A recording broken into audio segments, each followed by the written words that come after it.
So that means that the commencement of the House will wait until that quorum is raised. The business that is lined up for consideration will start, of course, immediately after that quorum is raised. But as we can see, members are streaming in. In a short while, we believe that that quorum will be raised and the House will, without any further delay, begin the consideration of the business that has been slated to be transacted this afternoon. And the priority business, which is the only business, is resumption or continuation of the debate on the President's address this afternoon, marking day 3 on the debate by the members of the National Assembly. The President delivered the State of the Nation address in Parliament last week on Thursday, the 20th of November 2025, and immediately this week the members have begun debating that particular address, weighing in on some of the message, the contents of the bill. The President, in his address, delivered a wide range of issues, including, or rather reviewed his administration's record, also acknowledged challenges that have so far been faced, also include the setbacks as well, and also set out a bold roadmap for future development. Some of the areas that are, or the sectors that the President indicated have made progress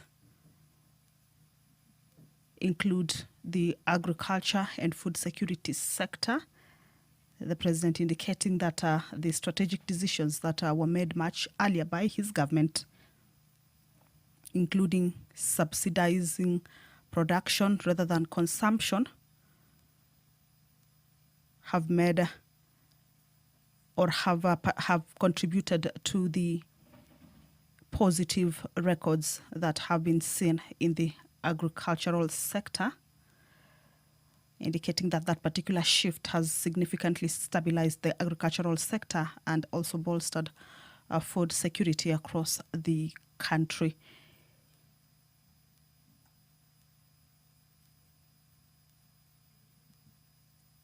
The President also noted progress on the healthcare sector, describing it as a top priority, where significant reforms have already taken root, highlighting the sharp rise in the number of Kenyans covered by the Social Health Authority, which he indicated that currently stands at 27 million, more than 3 times the peak reached by the former National Hospital Insurance Fund, formerly referred to as, or commonly referred to as, NHIF. The President also hailed the trajectory the country's economy is taking, more so regarding the inflation, where he says there has been successful efforts to bring the inflation under control, making comparison between the year 2022 and the year 2025, indicating that the year 2022 it stood at 9.6% and has steadily declined to 4.6%. That is as of last month. And also describing it as a thing that has had a significant relief for households struggling with a high cost of living. This also being linked to the stability of the Kenyan shilling that had been in a downward spiral, and that which has now steadied at around 130, 129 to the US dollar for nearly 2 years.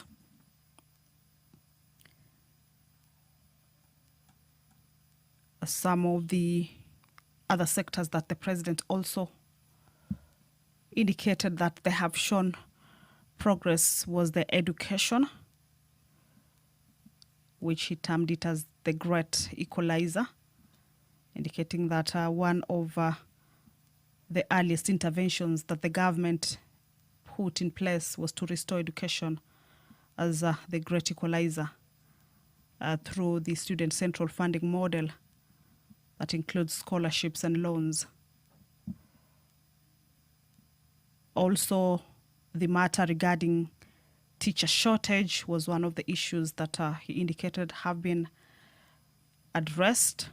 It has been a long-standing matter, and also revealing that his administration has hired around 76,000 teachers to date, with also an additional 24,000 that are, or that the government is planning to recruit by January 2026. This is the National Assembly proceedings. If you're just joining us, that the House is about to commence. There is a quorum hitch. That is why we can see members who are inside the chamber not settled yet.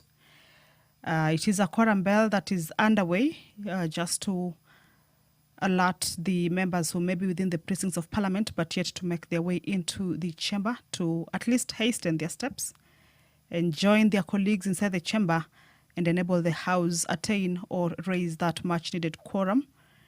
Remember, the prayer has already been said and the chair taken. As you can see, the speaker already at her position. However, the lack of the quorum has made the House not to commence yet, as provided for in the House Standing Order number 34. At least 50 members should be in the chamber at the time the prayer is said and the chair taken. If that fails, then that will mean that the House has not quorated and cannot commence, and that will mean that the quorum bell be rung. That is the first round of the quorum bell, a 10-minute quorum bell, for the members to be able to get to the chambers. Once that quorum is raised, then the House will, without any further delay, commence. The time allocated for the sitting is 2:30. It's now 10 minutes past.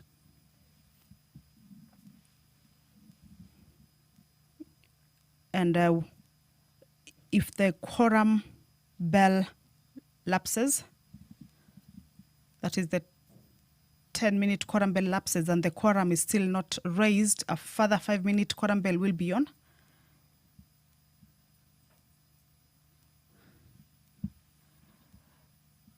But if the House fails to raise the quorum at the lapse of the second round of the quorum bell, that is the 5-minute quorum bell, then the House will be adjourned until the next sitting. However, with the business that is slated for consideration this afternoon, the members cannot fail to show up. Remember, this is an opportunity for all the members to be able to weigh in on the President's address that was delivered in Parliament on Thursday, that is last week Thursday, the 20th of November. That is the sole business being the priority business for... Sergeant at Arms, you may stop the quorum bell. First order.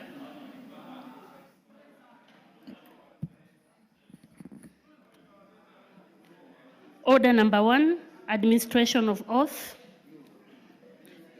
Order number 2, communication from the chair. Order number 3, messages. Order number 4, petitions. Order number 5, papers.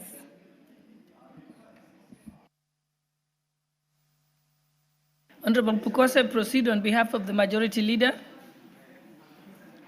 Honorable Speaker, on behalf of the Majority Leader, I beg to lay the following papers on the table of the House today, Wednesday, 26 November 2025, afternoon sitting. 1. Reports of the Auditor General and the financial statements for the year ended 30th June 2025 and the certificates therein in respect of 1. Independent Police Oversight Authority. 2. Development of Utility-Run Super ESCO project in Kenya, FDP grant number 559015500051, Kenya Power and Lighting Company PLC. 3. Kenya Development Response to Displacement Impacts Project, KDRDIP, IDA credit number 6021 KE and grant number Tier 4A 7762 KE, Ministry of East African Community, ASALS and Regional Development. 4. Kenya Marine Fisheries and Socioeconomic Development Project, KEMFSED, credit number 6540 KE, State Department for Blue Economy and Fisheries. 5. Chuka University. 6. Kipapi University. 7. Masai Mara University. 8. Machakos University. 9. Petroleum Development Fund, State Department for Energy. And 10. Tharaka University. 2. Reports of the Auditor General and financial statements for the year ended 30th June 2025 and the certificates therein in respect of the following constituencies: Balambala, Katundu North, Kamukunji, Langata, Marakwet East, Masinga, Madare, Mumias East, Shinyalu, and 10 Teso North. Thank you, Honorable Speaker.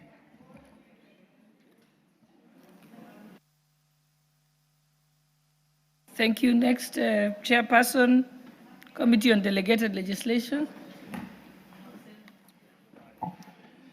Thank you, Honorable Speaker. Honorable Speaker, I beg to lay the following papers on the table of the House today, Wednesday, 26 November 2025. Reports of the Committee on Delegated Legislation on its consideration of number 1, the Public Finance Management, Sports, Arts and Social Development Fund Amendment Regulations published as legal notice number 106 of 2025, and number 2, the Public Finance Management Government Praise Fund Regulations 2025, published as legal notice number 142 of 2025. I thank you, Speaker. Thank you. I'm told the report by Honorable Esther Passar is not ready, so we'll skip that. We can now proceed to order number 6. Order number 6, notices of motion. Chairperson, Committee on Delegated Legislation. Thank you, Honorable Speaker. Honorable Speaker, I wish to give notice of the following motion: that this House adopts the report of the Committee on Delegated Legislation on its consideration of the Public Finance Management, Sports, Arts and Social Development Amendment Regulations 2025, laid on the table of the House on Wednesday, 26 November 2025, and pursuant to the provisions of Section 24, subsection 4 of the Public Finance Management Act, Cap 412A, this House approves the Public Finance Management, Sports, Arts and Social Development Fund Amendment Regulations published as legal notice number 106 of 2025. I thank you. I have two motions to move, Madam Speaker.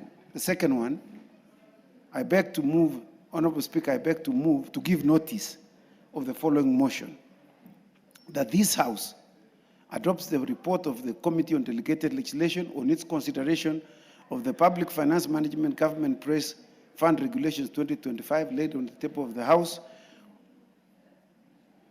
on Wednesday, 26th November 2025, and pursuant to the provisions of Section 24, subsection 4 of the Public Finance Management Act, Cap 412A, and standing under 210(4)B, This House approves the Public Finance Management Government Press Fund Regulations 2025, published as legal notice number 142, 2025, subject to annulment of Regulation 52D 91 12DG of the Regulations for Contravention of Section 13M of the Statutory Instruments Act Cap 2A. I thank you, Madam Speaker.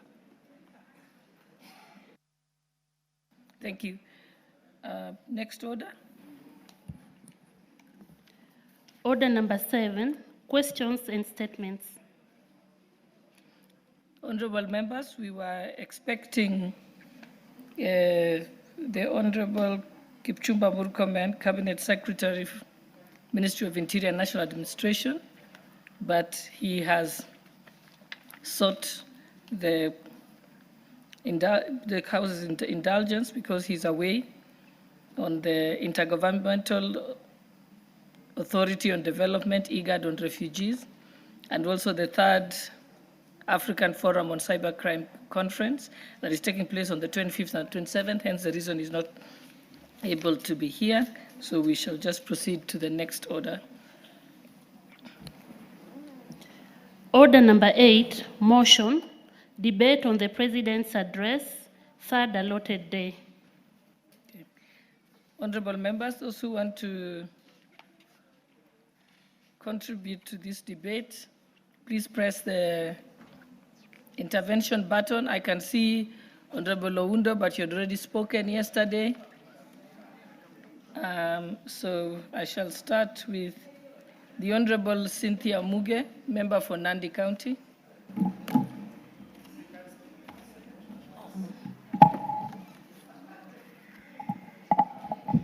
Thank you, Honorable Speaker, for the opportunity to be able to make my comments regarding the State of the Nation Address 2025 made right on the floor of this House. Honorable Speaker, I'm glad that I am still in this House and alive to be able to witness and, most importantly, add my voice to the State of the Nation, Honorable Speaker. Honorable Speaker, first I want to appreciate the President because the things that he mentioned or the things that he submitted officially to the floor of this House or during the State of the Nation Address are things, Honorable Speaker, that are not new. They are things that we have been able to hear about them previously in other platforms, Honorable Speaker, because of the kind of person that the President of the Republic of Kenya is. He's the kind of person, Honorable Speaker, who sees it as a very deep responsibility of his to be able to let the people that elected him to be able to guide this country and to be able to lead this country as president, to know what is happening and what ought to happen. And Honorable Speaker, having listened and sat through his speech of the State of the Nation, we were able to then appreciate the person that goes back to the people to inform them about how far we are and how further we want to go. So, Honorable Speaker, I also want to appreciate the issues that were raised. Some of the issues, Honorable Speaker, spoke straight to our hearts, and there are some of the wishes that we really wanted to have them and see them done, Honorable Speaker. Notably, Honorable Speaker, in regards to infrastructure, because we appreciate all his submissions in all the other sectors, the ICT, the transport, the agriculture, and even service delivery in this country. But most importantly, Honorable Speaker, coming from the North Rift, Honorable Speaker, we've had a long-lasting problem since I was born, that we always have traffic while going home every other time. The reason why we have traffic is because of the size of the road that goes from Nairobi all the way to the western part of Kenya. And Honorable Speaker, it was more than joyful for me to be able to officially and finally hear the President giving us blow-by-blow plans that he has about the road, Honorable Speaker. So finally, Honorable Speaker, the people from Western Kenya can be able to travel from Nairobi comfortably all the way, Honorable Speaker, to the border in Malaba. Honorable Speaker, these were not just commitments. They were actually official commitments that were made on the floor of this House. Honorable Speaker, I also want to appreciate the members that have been able to speak to the State of the Nation address. There are so many issues that have been raised, and notably, Honorable Speaker, the issue of economic growth rate in this country. And I am happy, Honorable Speaker, because we as a country and as a representative of the people, Honorable Speaker, are finally having a very robust discussion about the growth of the economy, Honorable Speaker. But Honorable Speaker, I must say that the growth of a country, you cannot assess it without context, Honorable Speaker. It must be assessed with context. Honorable Speaker, you cannot be able to judge the economic growth and performance of a country in isolation. You must be able to put into perspective all the other things that affect the growth rate of economy, Honorable Speaker. We have many things and issues, Honorable Speaker, including global shocks. We've even had pandemics in the previous years, Honorable Speaker. We also have weather conditions that sometimes, Honorable Speaker, affect the economic growth rate. Honorable Speaker, if you're able to look at these items and be able to analyze them objectively, you can then be able to see that Kenya remains a very robust and growing economy as a country. Honorable Speaker, courtesy of this discussion that came up on this floor of the House, Honorable Speaker, I have been keen enough to be able to go to the database that is kept by the country, Honorable Speaker, that is verifiable, that is KNBS. And looking at KNBS, Honorable Speaker, I was interested in looking at the statistics for a few years. And I looked at 2021, Honorable Speaker, where we had a 7.6% growth rate in this country. Honorable Speaker, if you look at 2022 and 2023, we had a 4.9 growth rate and 5.6 growth rate respectively. And 2024, which has been a point of contention, Honorable Speaker, and discussion on this floor of the House, we had a growth rate of around 4.6%. Honorable Speaker, if you look at the last 3 years, you can see that the growth rate of Kenya has been going on very well. And Honorable Speaker, I must say this, if you cherry pick the years and if you cherry pick the sectors, Honorable Speaker, you might not be able to get a conclusive analysis. What you will be doing if you do that, Honorable Speaker, is something called politics, because for you to be able to come up with a proper analysis of economy, you must be able to put everything in context. And this country, Honorable Speaker, the global growth rate is around 3%. And if you look at this country, our growth rate is around 4.5, above 4.5. And if you are in a CBC class, Honorable Speaker, you will go home with a report card that says exceeding expectation, because the global growth rate is at 3%, Honorable Speaker. With a 4.5%, this government and administration of William Samoei Ruto is exceeding expectation in terms of economy, Honorable Speaker. And it is upon us as a leadership, Honorable Speaker, of this country to be able.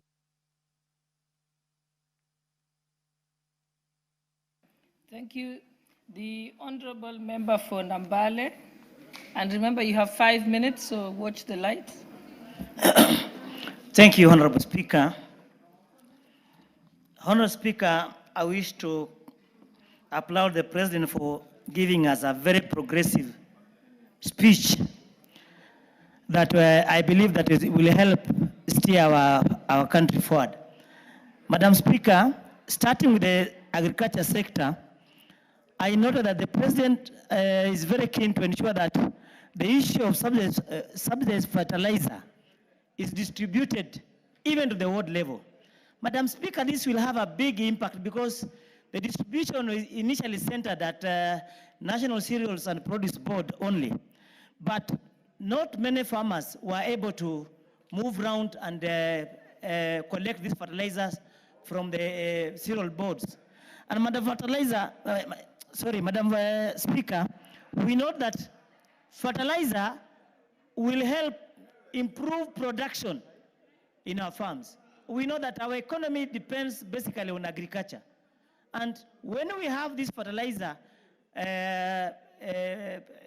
distributed near our farmers, we know that many people will have to improve on food security, which will help improve our economy. Then on the issue of the health, Madam Speaker, the President also talked about increasing the issue on contribution share from 550 to 800,000. Madam Speaker, many Kenyans have been suffering on cancer treatment. And we know that this is an issue that the people we represent have been going through a lot of pain to raise funds so that their people can be treated. When we raise the share coverage from 550 to 800, it will be a big relief to many cancer patients. Still on the health sector, the issue of the community health promoters.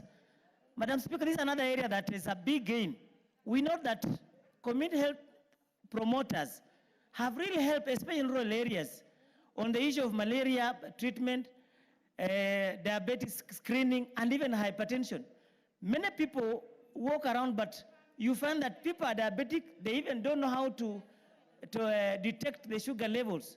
But these particular health promoters have been able to move around, screen diabetes patients, and advise them on how to get treatment. Also still on the health sector, there's this issue of the National Equipment Service project. This, from the president's speech, is going to help us so that hospitals will only pay when they use this particular facility. This is quite different from the earlier model, which was quite burdensome to the county governments. Again, still on health, Madam Speaker, we note that the issue of share enrollment has really improved, and we encourage many Kenyans to ensure that they enroll so that the fund can have enough money to cater for their treatment. On the issue of infrastructure, as a member coming from the western part of the country, it's a big relief because most of our people have been having problems traveling all the way from Western Kenya to come and access the capital city. We know that Nairobi is the hub of this country, whereby many Kenyans come to acquire business commodities. But when they come to buy items from here, transporting them to Western region has been a big problem. So when we have a dual carriage from Rironi all the way to Mau Summit, it's going to open up the Western region and open up the country. Even the other roads that the president talked about, like the Kiambu Road, these are roads that have been linking Nairobi to the towns nearby. So when we open up the Kiambu Road, we open up Ongata Rongai and many other roads, Madam Speaker, we are going to help our country so that people don't waste time on the road, on a traffic snarl-up. I therefore congratulate the President for this progressive statement. Thank you, Madam Speaker. What is your point of order, Honorable Chepkonga? Thank you, Honorable Speaker. Honorable Speaker, I have a little problem that I need your help. I lost my card and I'm unable to press the intervention button, and I asked the people, and they told me it will take a long time. So I'm requesting that you see me, just to see me. Now you've spent 2 of your minutes. Yes, I'm just begging you to see me. But that you could always come and say it on the side here. Yeah. Okay, next we have the Honorable Member for Endebess, Honorable Pukosa. Thank you, Honorable Speaker. Honorable Speaker, I stand to make comments on the President's address to the nation in this House on 20th last week. Honorable Speaker, the President talked about many issues, and as the head of state, on matters that touches almost every sector within our country. Honorable Speaker, among them is the creation of the Sovereign Wealth Fund. And I think this is something that many people have been thinking about. And we are hoping that this is going to be actualized, and we want to support the President on this. On the issue of the infrastructure fund, it's a very noble idea. It's a great idea. It's a great dream that will be able to, if it comes true, then this country will be able to move in the right direction. It is important that all of us support this idea, and more so, this country is not always seen as a litigous country. Whenever government comes up with a program that is going to help this country, you will find that somebody rushes to court to block it. And I think that this time, as a country, we need all of us to move together. It is incumbent on us, all of us, to see that this comes to fruition. Honorable Speaker, there's been issues about privatization of many of our non-performing parastatals. And among them is this House passed a paper on privatization of the Kenya pipeline, which I think, Honorable Speaker, is going a long way to make it more profitable, to make it a company that many people would admire, because of late, Honorable Speaker, maybe for the last 10 or 5 years, we've seen Kenya Pipeline becoming scandalous, where there is loss of fuel, where there is busting of the pipeline, as we saw it in Makueni, with sabotage, and becoming a cash cow for some individuals to further the tender, even of the pipeline, which we are aware. And therefore, I think it's a high time that we make this not just to be a state agent, but that makes losses, but one that can be able to make profits for this country. Just the same way, a good example which people have referred is the Safaricom. Honorable Speaker, the President also touched on Kenya Airways, that within the next 1 year should be able to move in the right direction, and something is going to be done. I think this is efficient. Our President has good vision for this country, and those of us who the public has given us opportunities to serve in various fields, we need all of us to move together. The advisors, those people who have been given the civil service, let's come together and support this process to make it into fruition. Honorable Speaker, lastly, is the Western Road, the Mau Summit, all the way to Rironi, all the way to Nakuru, Maimayu, and the other one to Maimayu, and to the western part of this country. Honorable Speaker, during the months as we now approach December, the number of vehicles that will get stuck on that road is crazy. And therefore, if this comes into fruition, as it is in the government plan, then things will be able to improve, and this country will never be the same again. With those few remarks, Honorable Speaker, I want to support the President's speech. Thank you. The Honorable Hilary Kosgei, member for Kipkelion West.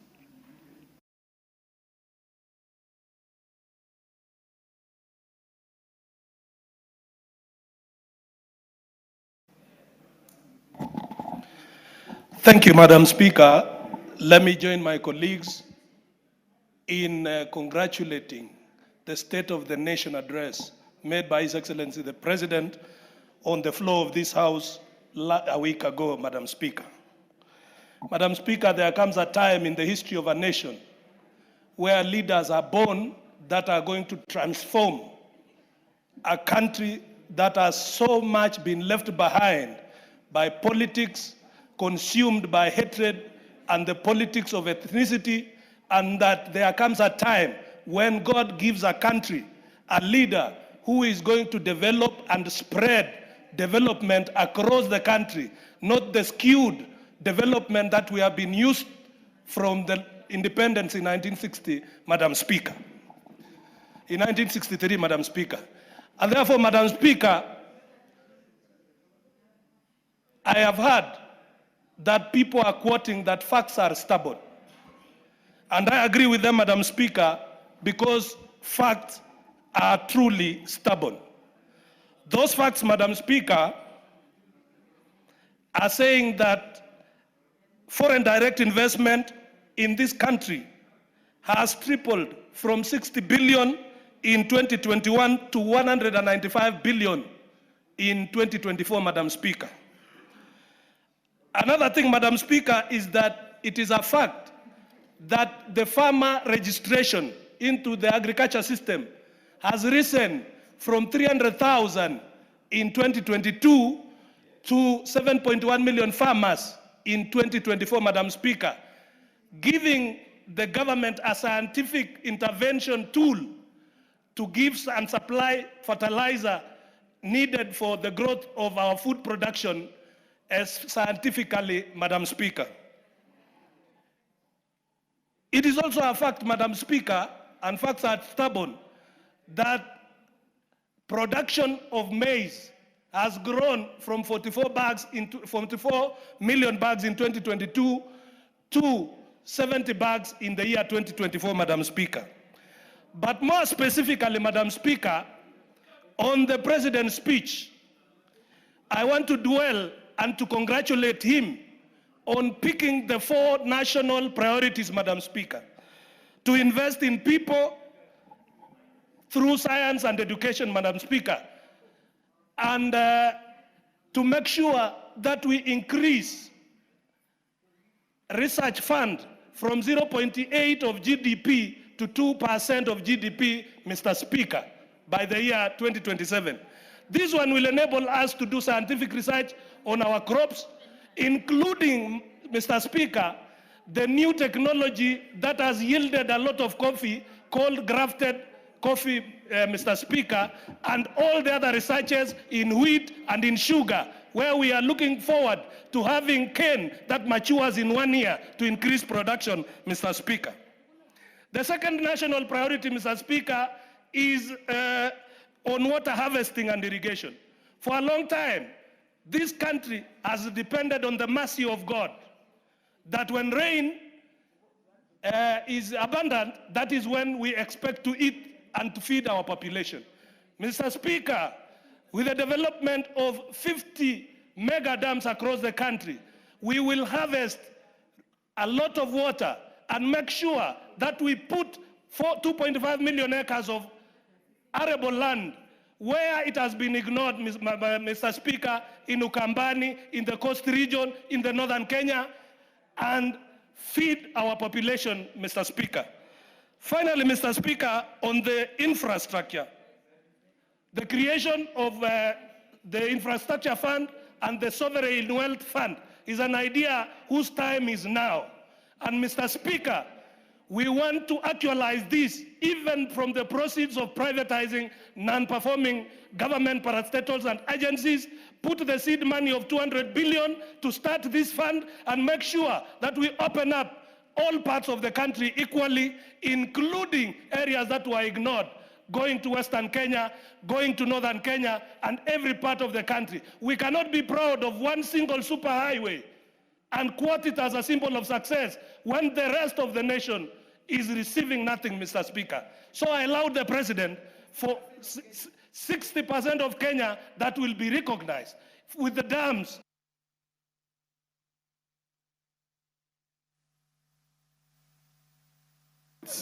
So that he's making a lot of sense. Proceed, Honorable Member. Thank you, Mr. Speaker. Yes. Mr. Speaker, the Northern Kenya has been ignored by successive regimes. But some members of this House would want to pretend that when their area is okay, the country is okay. It will not be business as usual, Mr. Speaker. And we have a president who is now open to developing all parts of the country without favor, without discrimination.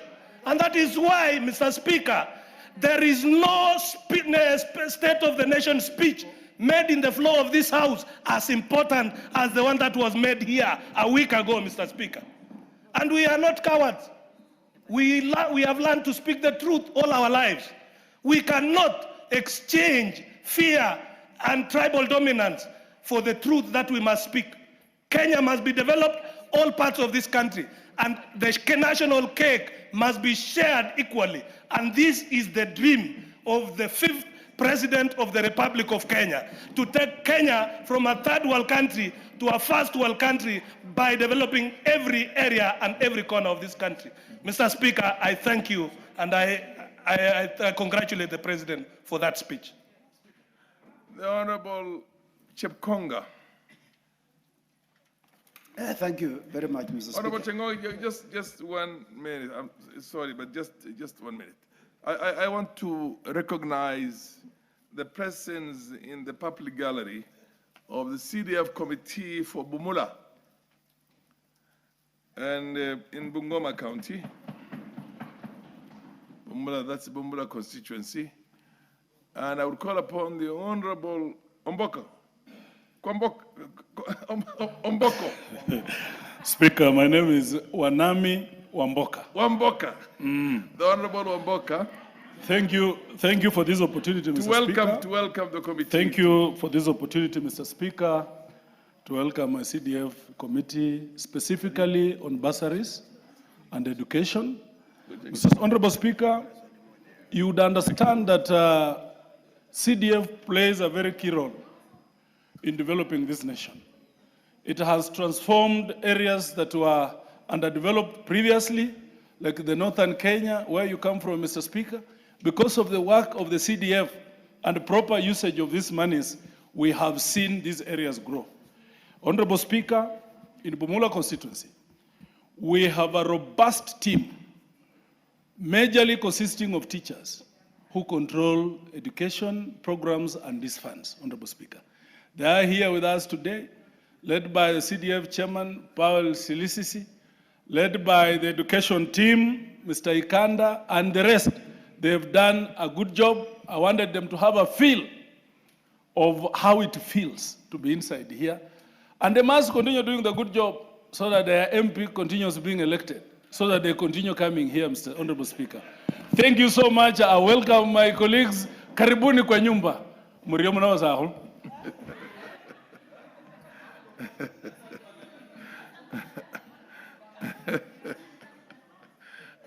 Okay. Honorable Chepkonga. Thank you very much, Mr. Speaker. Mr. Speaker, I want to thank the Honorable Koske. He has contributed in a very fervent manner. Mr. Speaker, I rise to support the President's speech, which was, and commend him and congratulate him for a very wonderfully crafted speech that in fact he spoke from his heart. Mr. Speaker, I want to speak to three things with regard to that particular speech because of the time's limitation. Number one is the construction of the road between Maimayu and Rironi. Mr. Speaker, this is a very important artery of a road that is going to connect the Western Kenya and Nairobi City. Mr. Speaker, we've been sleeping on the road many times. Like on Monday, we had an accident along Salka. And the queue that was there, we were there for over 4 hours. And I was driving to come back to Nairobi. And Mr. Speaker, 60% of Kenya uses that road to go to western part of Kenya. Mr. Speaker, I don't know which other road can be said to be a very major artery in this particular nation. Number two, I listened to someone who just spoke here the other day, because he's no longer the chair of budget. He thinks that when Honorable Atandi is now the chairman of budget, he does not know what he's doing. I want to inform him that Honorable Atandi is very qualified, extremely very qualified, Mr. Speaker. You don't need to be the chairman. You cannot be the only one who can be the chairman of budget so that you can have a good budget. I want to tell you, Mr. Speaker, the Honorable Atandi's budget has been a very excellent budget, Mr. Speaker. We have seen a growth rate of 5.9% this last year, Mr. Speaker. Mr. Speaker, you know the nominal GDP of this country has grown from 12.9 trillion in 2022 to 16.2 trillion in 2024. Isn't that a miracle? In 2 years. How many people, as Honorable Koske has said, facts are stubborn. You cannot run away from that fact.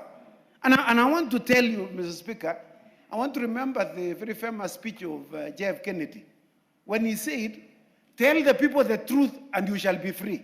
And we are telling people the truth, Mr. Speaker, so that they can be free of lies. People who say things that are concocted, things because it is not you, you now want to muddy and muddle facts which are as clear as between day and night. Mr. Speaker, you know, as I do, that the NSSF, from 1963 to 2022, our contribution and capitation in NSSF was 320 billion.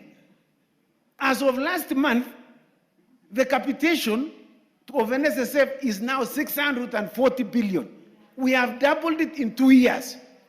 Mr. Speaker, you know what that means. In the next 4 or 3 years, we will reach 1 trillion. in our contribution. You know, this is a very sad situation. How do you pass a law which says, I will contribute 10% of my salary as to NSSF, up to a maximum of 200 shillings. That's a very scandalous law, Mr. Speaker. Up to a maximum of 200 shillings. When I retire, after working for this nation for 35 years, I calculated, Mr. Speaker, I will be paid 340,000 shillings. Even the vehicles that you drive, Mr. Speaker, the insurance alone for 1 year is 400,000. So you are telling me, Mr. Speaker, that when I retire now, because I used to contribute up to a maximum of 200 shillings, and I was supposed to contribute 10%, which ought to have been something in the region of about 25,000 shillings. That was, in fact, something that must not or ought not to have been done. And this president has corrected that anomaly. And we should congratulate him and thank him. In fact, we should be borrowing these funds now to construct roads in this country. We've seen the TSSF from Tanzania are constructing a 30... Honorable Chepkonga, the Honorable Lady would want to inform you. Are you willing to accept the information? Yes, in fact, she's a very gracious lady. Yeah, she's the youngest in Parliament, so... Thank you, Honorable Speaker, and Honorable Chepkonga for allowing to be informed by me. Honorable Speaker, picking from the thought of Honorable Chepkonga, where he makes reference to the growth rate of this country in the GDP, Honorable Speaker, he has also slightly made an insinuation about the previous administration. So, Honorable Speaker, like I said in my speech, and I want to be able to, in my contribution, I want to be able to inform Honorable Chepkonga, we cannot cherry pick the years, and we cannot be able to selectively pick out the sectors to be able to analyze so that we can get the situation of the economy of a country. And Honorable Speaker, if you look at the data, in the year 2008, when Mwai Kibaki was the president of this country, we had a growth rate of 0.2% because of the effects of post-election violence.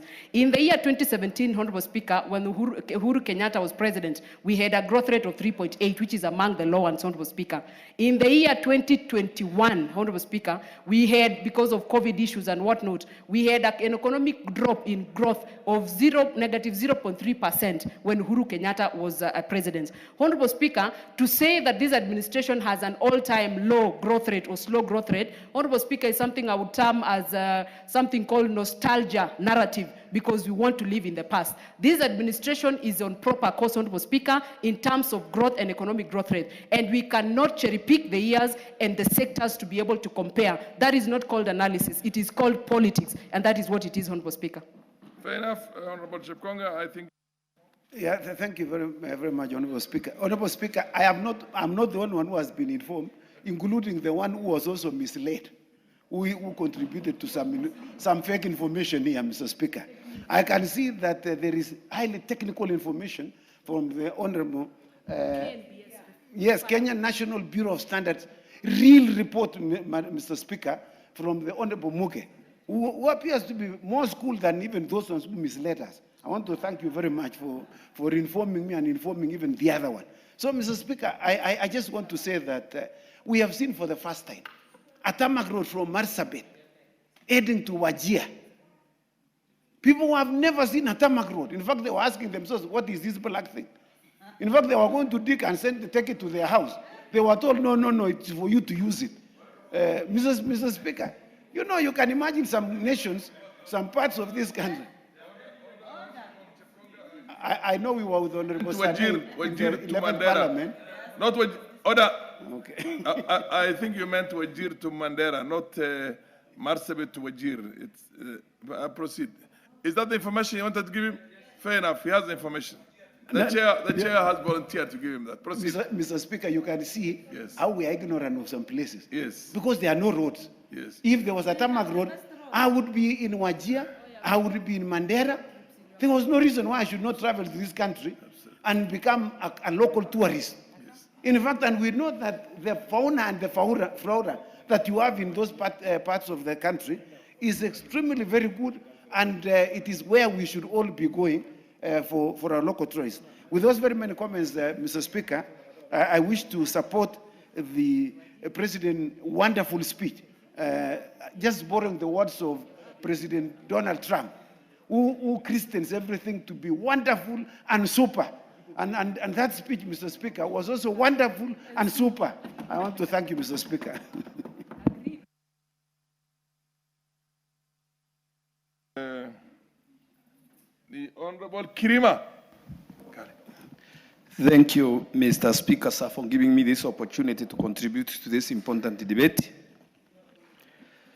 The report from the President, the report which we received from the President, Mr. Speaker, the report from the President gave directions of how this country is going to forge forward. A number of issues were raised, or the President gave us direction on a number of issues which this country is going through and is expected to go through to make it a more developed nation than the way it is. Mr. Speaker, sir, according to the President's speech, we intend to have this country moving from a third world country to the first world country, as we were supposed to be compared with countries which were equal to us in the years of independence, 1960s and 1970s. The report which the President gave, especially on the part of agriculture, shows clearly, Mr. Speaker, sir, that we are actually on that direction. The idea of easing the burden of availability of fertilizer to the farmers, actually, that's one of the most important aspects which I see that the President looked upon, taking into account that you cannot be able to rule or to make an angry country and developed country. To reduce the value of fertilizer, the cost from 7,500 Kenya shillings to 2,500 Kenya shillings. That's an achievement, and a great achievement, which, as we debate all other things, we should look at it positively. Because with the kind of pieces of land we have in various parts of Kenya, we have been cultivating these pieces of land from time immemorial. And the fertility of these pieces of land has gone down so much that it requires an additional value. It requires looking at it substantively to see that it increases the value of production so that at least we can be able to feed the nation. So I think that the President has done so much on the aspect of agriculture, not forgetting that the distribution of this fertilizer comes all the way from the national region, whereby it goes to the county areas, and then to the ward areas, so that the common mwananchi will not suffer so much as he endears to get the fertilizer to supply to his farm and to have the input at the right time so that he can have adequate production. Mr. Speaker, sir, the production of, as we speak now and as we look forward, the production of 12.5 million bags of maize from the previous production of 7 million bags, it will be an achievement. Because that one, it will even prevent us from spending the unearned foreign currency, which can be used for other purposes. Instead of importing food with that money, it will be used for other purposes. Mr. Speaker, not that withstanding, there are a number of aspects which the President talked positively and which impact on the economy of this country substantively, especially when it comes to infrastructure development. When I hear that there will be and War College connecting Makutano to Embu and Meru, that one inspires so much, because in black and white, it shows clearly that the bedrock of the Kenyan economy, where we have coffee, where we have tea and many other things, are going to be open to be assessed to the main capital for us to enable to export it without much difficulties. The expansion of RAPSET, which is going to open the northern part of the country and the northern corridor, the expansion of standard engaged railway, all those things are going to be positively impact on the Kenyan economy. And with those few remarks, I believe that the President is on the positive trajectory, and we should give him the support it's required. Thank you, Mr. Speaker, sir. Thank you.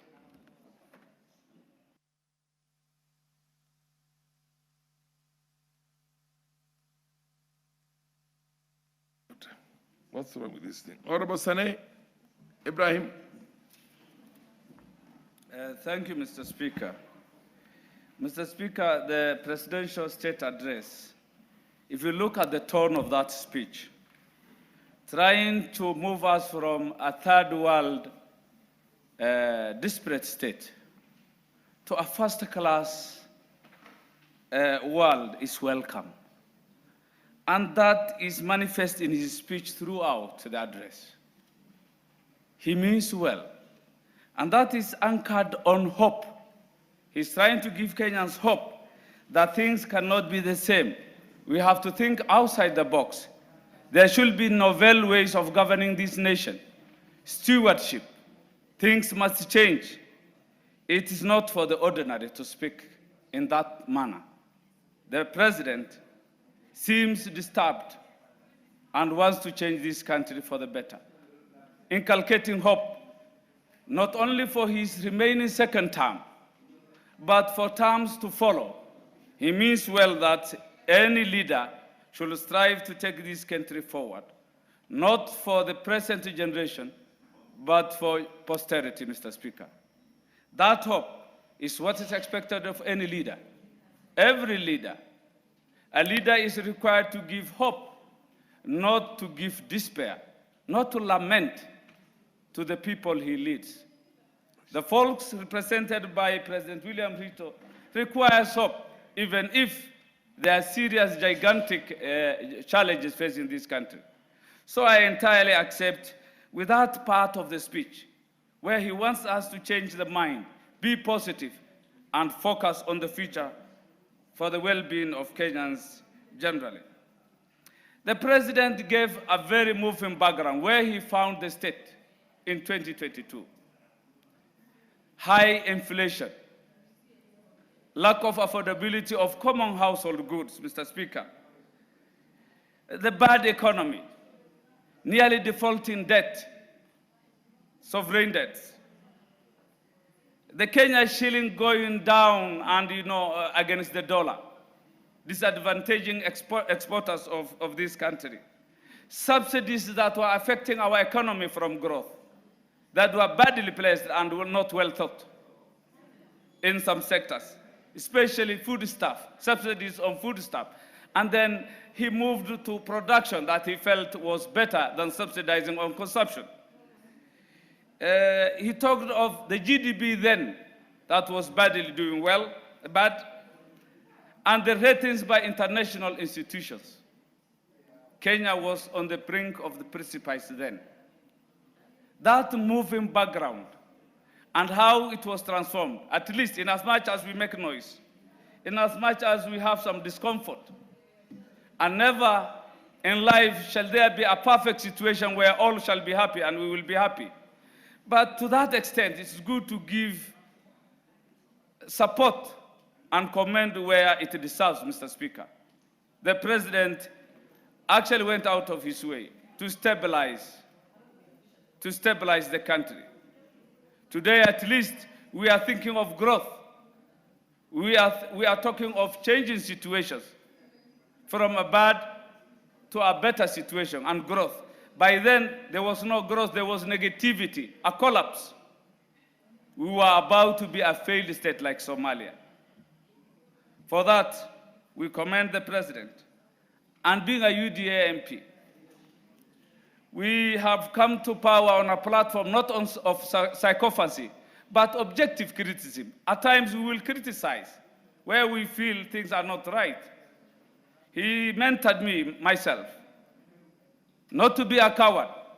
I'm afraid I can see, Mr. Speaker, time is up, and I wanted to address a few things. No, proceed. You have given him an additional. So, Mr. Speaker, the president gave a very flowery, sweet, persuading speech. Nice, good in language. I fear at times it may blind us from attaining the good things he wanted to. However, it was a very nice speech. But he had done many things. He talked of 300,000 companies establishing in Kenya, meaning there is more investor confidence in this country. And with employees.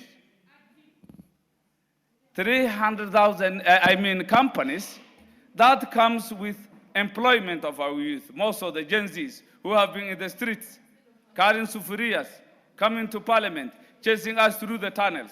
You can remember what we went through the last 2 years. Mr. Speaker, SHA is doing well, except for some teething issues.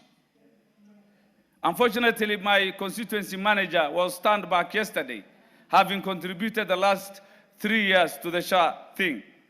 It has some systemic issues that need to be addressed. But it doesn't mean it's not doing well. It is doing well. Many have been assisted.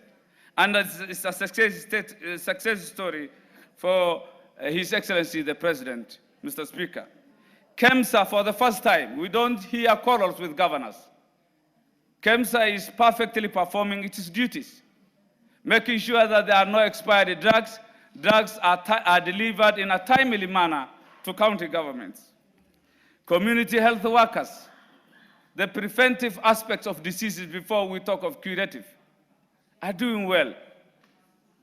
They are present all over the country, trying to look at the status of Kenyans before they seek medical care. That in itself will reduce the burden of cost of healthcare in this country, Mr. Speaker. Mr. Speaker, I am a pastoralist. Before I go to pastoralism, on the education sector, the President acknowledged the creation of classrooms with the help of NGCDF. The concern is NGCDF did a great work in making sure that there are infrastructure, more so classrooms in the rural part of this country, in northern Kenya.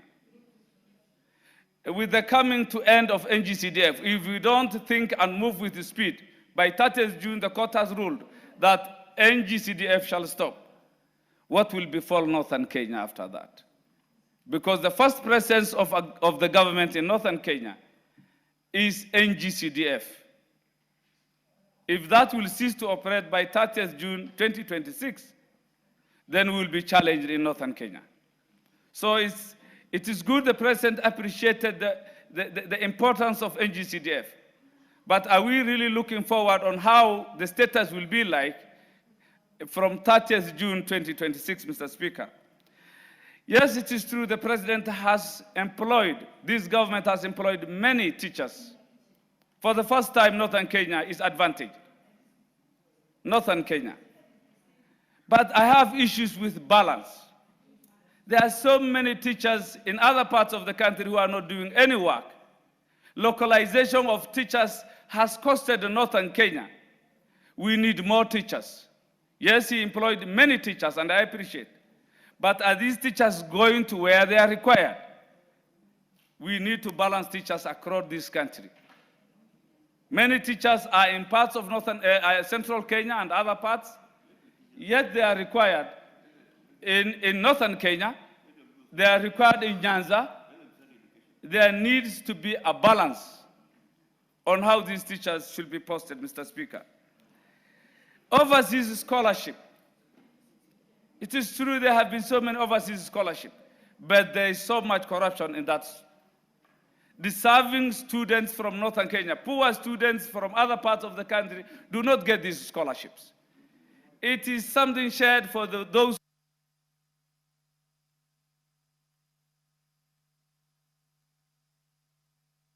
We used to have experts who have mentored many professionals in ASALs, courtesy of scholarships, overseas scholarships. That is no more. Today, it is shared. It is shared by the few who are privileged around the places these scholarships are being offered. TVET.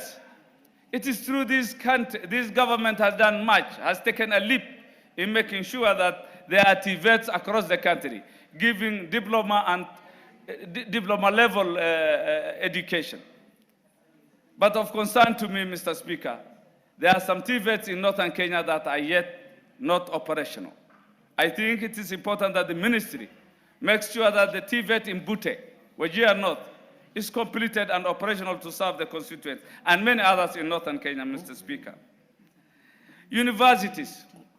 It is true universities have been given good funding, more support, but there are concerns on governance. Governance. Most of the universities are failing because of governance.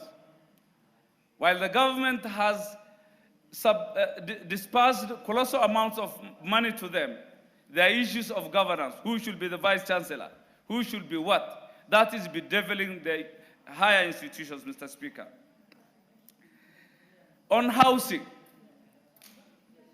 it is true there has been big projects on housing. But in northern Kenya, they are very slow. I don't mean that they are not there. There are few, one in Garissa, one properly in some constituencies, but majority of the constituencies like these housing markets, the department is so slow. I know they mean well and they are in pipeline. We want this to be fast-tracked so that Wajir North gets the ESP markets, the housing, affordable housing projects, housing for police stations, and many others as expected. On the Hustler Fund, Mr. Speaker, it's a good program, but Northern Kenya is yet to benefit from it. Probably because of the interest aspect of it. We did request the President to improve on it so that it is Sharia compliant.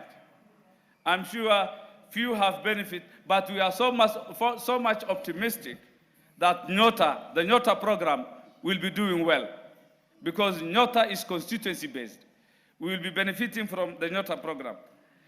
On the digital innovation hubs, Mr. Speaker, yes, the President did say that much has been done and many more shall be implemented. And they are on the way to be implemented. I would request that this be speeded so that the ASALs that are disadvantaged get this internet connectivity. On airports, Mr. Speaker, Garissa requires an international airport. Mandela's requires an international airport. Wajir is a military airport. The civilians require an international airport. Marsabit requires an airport. Isiolo is an international airport that has challenges, probably because the runway is not complete for many years. I think it is time that the airport should not a preserve for Coast, Nairobi, and other parts of this country, but also should go to the northern frontiers, Mr. Speaker. The President did mention himself severally in his speech on ASALs, that Kenya's 85% ASAL is the game changer. If Kenya is to achieve the double-digit economy as envisaged, it can only happen if we invest in the ASALs. That is welcome. Mr. Speaker, Give him additional 2 or 3 minutes. Proceed. You're making a lot of sense. Mr. Speaker, as livestock, there was much focus on what was usually the normal, on the white highlands livelihoods, dairy, cashew nuts, cotton, paideram, things of manual contribution to the economy. The livestock sector, the sleeping giant, that which holds the 85% of our landmass, was rather not given serious focus. I beg the President, that he puts his eye on that part of the Puntland and Somaliland, minute states, breakaway states, not states actually. I can't call them, it's illegal to call them states, regions, Mr. Speaker, are exporting livestock annually, big amounts, to the Gulf states. Yet Kenya has the potential to do much more because ours is a government that is existing. That's a failed government, Mr. Speaker. Disease-free zones have not been created in northern Kenya. So how do we take advantage of the beef and the livestock we own? Mr. Speaker, infrastructure, suppose we are to trade on our livestock. Where is the railway to transport? Right now, we can't move livestock to Kenya Meat Commission. Just because once it rains, we can't do business with Kenya Meat Commission. We need better roads. When it comes to roads, it's not only this Isiolo-Mandera road. I'm talking of Liboi-Garissa road. I'm talking of Wajir to Div road. Inter and intra, across the counties to neighboring countries. Mandera, Bute, Moyale to Ethiopia Road. We have major roads, trunk roads. These deserve also being tarmacked to standards so required, Mr. Speaker. Of dams and solar and wind power, the President talked of trying to invest. All that shall be in the ASALs. And if we were to do that, it behoves on the same government that the infrastructure be improved. I know the President mean well. We were only emotional, and we were begging for his empathy. That is all. We need to be considered. We have been marginalized for over 62 years. For 62 years. We wanted his speech to start with Northern Kenya, half of the speech to address Northern Kenya. But that doesn't mean he did ignore us. We call for his empathy, his kindness, to bring us up to speed and enjoy the fruits of this nation. Independence is for us all, not for part of this country. Thank you, Mr. Speaker.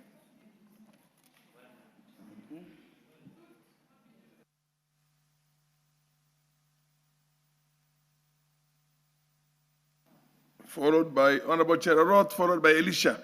Honorable Elisha. Proceed, Honorable Cherarot. Give him the mic. Thank you. Thank you, Mr. Speaker, for giving me this time so that I can be able to contribute towards the presidential speech. Mr. Speaker, I want to say that the speech of the President, the state of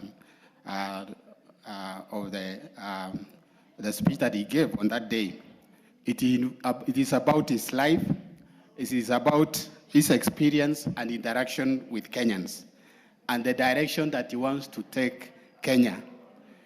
I want to say, Mr. Speaker, that the President actually gave us the right trajectory, and whatever he has done in this country.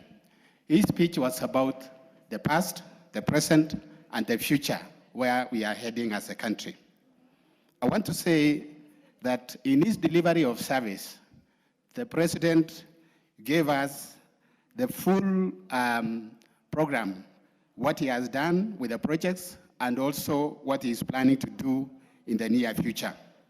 This one, Mr. Speaker, I want to say that I cannot compare with any president who has led in this country. He's the only president who has got the capacity, he has the skills, he has the wisdom, and he has also a vision to take this country. Like what he said, that when he started, he had a vision. And that day, he had a story to tell. I want to say, Mr. Speaker, that Kenyans have to reciprocate what the President has done in this country. This nation, I know, we've been derailed for a long time. We've had several presidents who have actually led this country, but they have not managed to take the bull by the horns and do what is required in this country. The level that he has taken this country to, I want to say that we are actually moving from the third world to a developing world. We have seen this through some of the initiatives that he started. When he came in, I remember Kenyans, we had about 7 million Kenyans who were on the CRPs. And what he did was to make sure that he assists and make sure that those Kenyans were removed from the CRP. He brought in the Hustler Fund, which actually has helped many Kenyans to build themselves economically and to do some business. He has also brought in the issue of online business by starting the ICT hubs, whereby in most of the constituencies, we have those ICT hubs, and most of our young people, Mr. Speaker, are now doing business or online business or digital business. I want to say that many Kenyans have made a lot of money out of it. And in addition to that, Mr. Speaker, our president also worked on the issue of foreign jobs, whereby many Kenyans, as we talk now, are in abroad. They are working, and others are doing business. And I want to say, Mr. Speaker, this is one way of making Kenya actually economically fit, and also pushing forward the economy of this country. I want to say through his leadership, our economy has grown, leave alone the naysayers who have been talking a lot of nonsense, trying to oppose what the president is doing. Despite the challenges, despite the negativity that some people are trying to bring in, Mr. Speaker, our president has really worked hard, and he has brought in a lot of ideas, a lot of programs, and so many projects. When we see about SHA actually is one of the programs that the president brought in. I know we had NHIF, which we had a lot of issues, a lot of challenges. I want to tell a story, Mr. Speaker. One day I visited one of my constituencies, and in the hospital, St. Leonard, I met this old man who was admitted, and what he asked me was that, is this rich man also with me here belongs to this place, or do I belong to this place? Because he couldn't believe, because St. Leonard is an hospital whereby the rich go there. But this old man from a humble family, he could not believe himself, and that is about SHA, which means it has brought equality in our country. Mr. Speaker. Give him additional 3 minutes. So. Mr. Speaker. Or 4 minutes, yeah. I want to say that many people are talking negative about SHA, but I want to say that it is working, and it's only a matter of trying to adjust. Mr. Speaker, I want also to talk about agriculture. When we came in, when the president took over, we used to import a lot of stuff, a lot of sugar. We used to import even maize. But right now, we are heading to the direction where we are going to export. Through the subsidy of fertilizer from 7,000 to 2,500. And not only that, the fertilizer actually is down there to the village, whereby farmers cannot spend even money to go and pick from the cereal pods.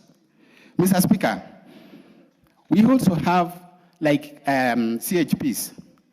CHPs, Mr. Speaker, they visit the village, they go to homesteads, checking those who are not feeling well, and even checking the pressure and even diabetes. And I want to say that this is another way that the president has actually improved the health center, health care.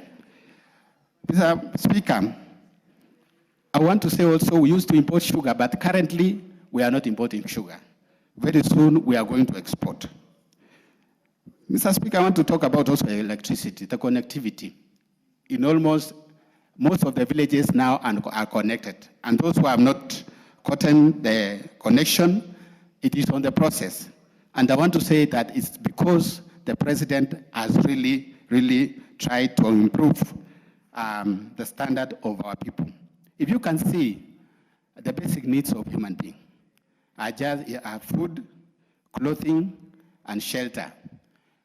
The affordable houses, Mr. Speaker, if you go to most of these towns, go to several areas. I've visited Narok and several other places. You can see markets, new markets coming up. You can see new houses coming up. And this is actually because of what the president is doing to see that Kenyans live a better life. Mr. Speaker, when it comes to also the issue of our youth, the president has tried the much that he can to make sure that our youth actually are attended to. We have had several attachments in most of the institutions, Mr. Speaker. And I want to say, Mr. Speaker, because of this, the other succeeding governments or the previous government could not do that. So most of our youths are engaged and they are doing that. When the president came in, Mr. Speaker, we also had this burden of Eurobond. He didn't sit and cry like other people. But what he did was to make sure he swung into action and start paying the Eurobond, Mr. Speaker. So there are those who are saying that the numbers, the economical growth that we have is not genuine. I want to tell them that what the president has done has improved this country. And given another chance, another term come 2027, I want to say that Kenya will be another Malaysia. The other day, Mr. Speaker, we had the Prime Minister of Malaysia who was around here, and the discussion was about the business. When it comes to issue of roads and infrastructure, Mr. Speaker, this road from Rironi all the way to Mau Summit, and also from Mau Summit to Malaba, also from Mau Summit to Kisumu and Kisii, I want to say Kenya will not be the same again. It is going to help us to reduce accidents. It's going to make it easy for the traffic flow, and we are not going to spend a lot of fuel on the way when we are traveling home, Mr. Speaker. I want to say that this is not only Rironi up to that area of Mau Summit, but the whole country will be connected. They will have good roads. Let us give our president another chance. And I want to say that you will be able to be impressed by what he's going to do. Otherwise, Mr. Speaker, thank you so much. I want to say that congratulations to the president. We wish him all the best. We pray for him. May he have a good health. Thank you, Mr. Speaker.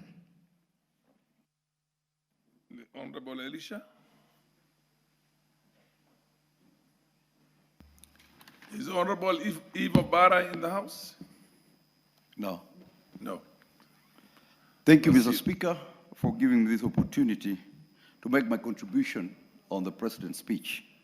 First, allow me to congratulate the President for a very eloquent, bold, and explicit speech that detailed strategic and elaborate plans for this country. In his opening remarks, for those who heard the President, he was extremely optimistic. And he made me more optimistic. One, because for the first time in the history of Kenya, the loans that are being taken in this country are going to be equitably distributed to all parts of the country. And as I listened to the President's speech, especially the infrastructure development, and mentioning that it's going to dual Rironi Mau Summit Road, and that the road will be dual to Kisumu, and it will proceed from Kisumu to Busia. Then he mentioned the railway line that is going to proceed up to Malaba, and that railway line, Mr. Speaker, sir, is going to pass through Yala in Game. With those indicators, I am certain, sure in my mind, that Game as a constituency will give the President a second chance under my leadership. Secondly, the President mentioned when he picked the economy, it was in tatters. The dollar was at 162. Today, as we talk, today in this market, to sell the dollar, you're selling at 129.8. To buy it is at 130. So what does that mean? It means consistently the President has done what it takes for a head of state to ensure that the economy is stable. He equally mentioned on the issue of health. And what the President has pushed largely is to ensure that community health workers, which is the best line in any country that wants to take care of the citizens, so that the community health workers are equipped with medical equipment that are able to establish if you have high blood pressure, you have diabetes. So at the frontal, with that basic treatment, you can be able to be taken to the next hospital. And I think I want to congratulate His Excellency for doing a superb job in the health sector. But equally, he also mentioned issues to do with security and the interventions, elaborate interventions that have done in terms of ensuring that this country is safe. And I can say without an iota of doubt, what has happened during the President's time, especially the performance of the NIS Director Haji, the performance of Murkomen, and the performance of the PS, Dr. Raymond Omolo, is beyond measure. They have done a super job to ensure this country remains safe. Just a moment, Elisha. Is this are you on a point of order or a point of information? I want to indulge my friend and my close friend and I want to beg him, to beseech him. He allows me, I just give him a point of information, just for record purposes. Is he willing to be informed? or just a moment? Are you willing to be informed by the MP for Funyula?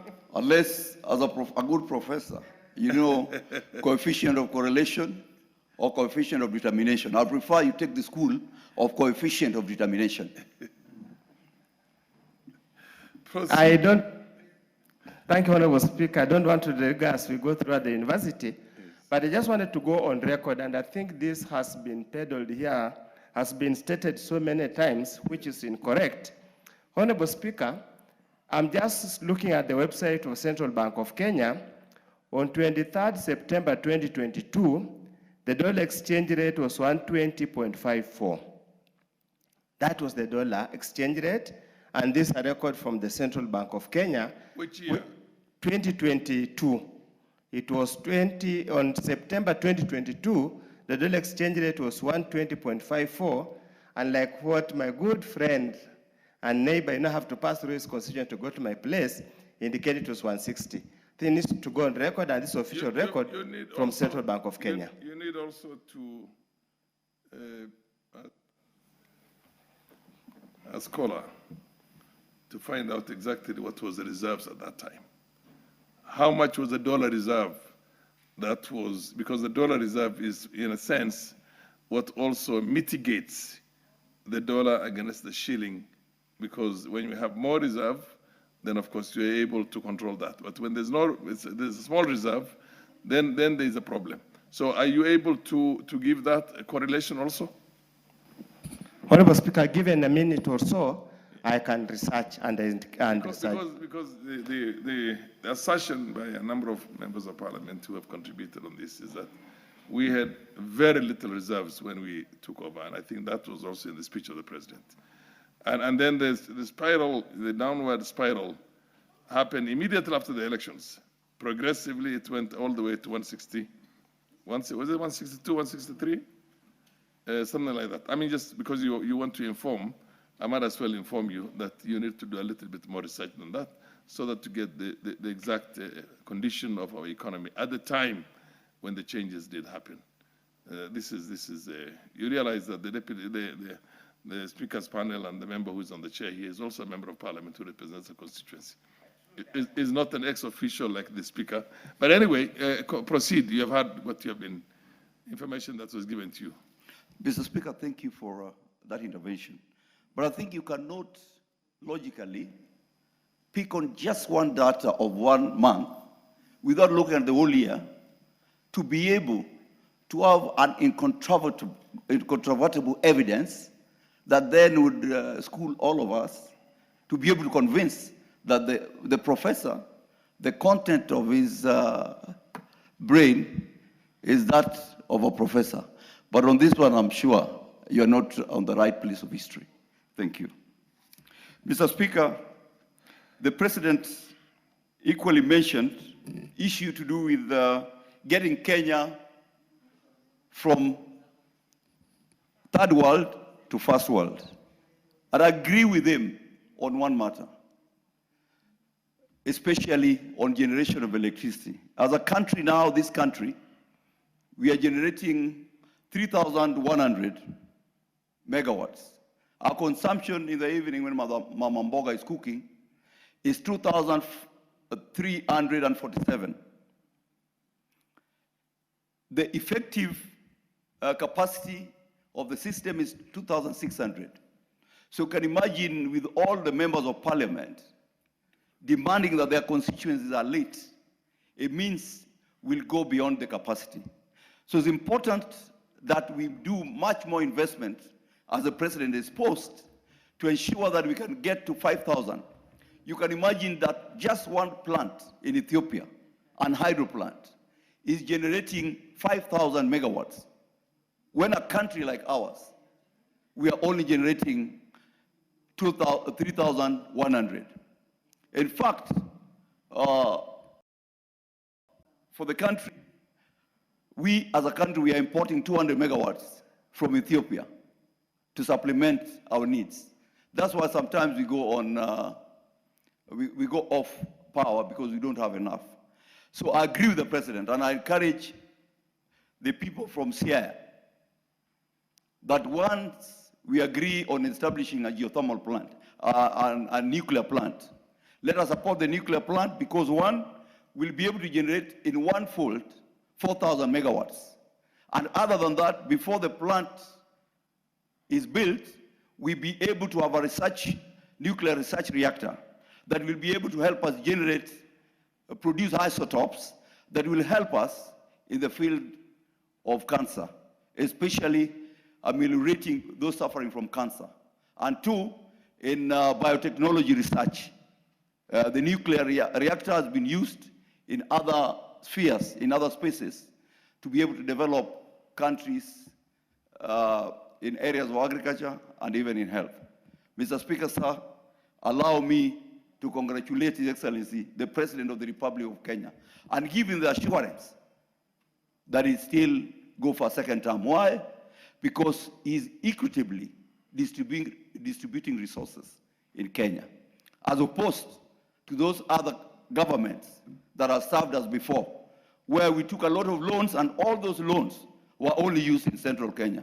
Thank you, Mr. Speaker.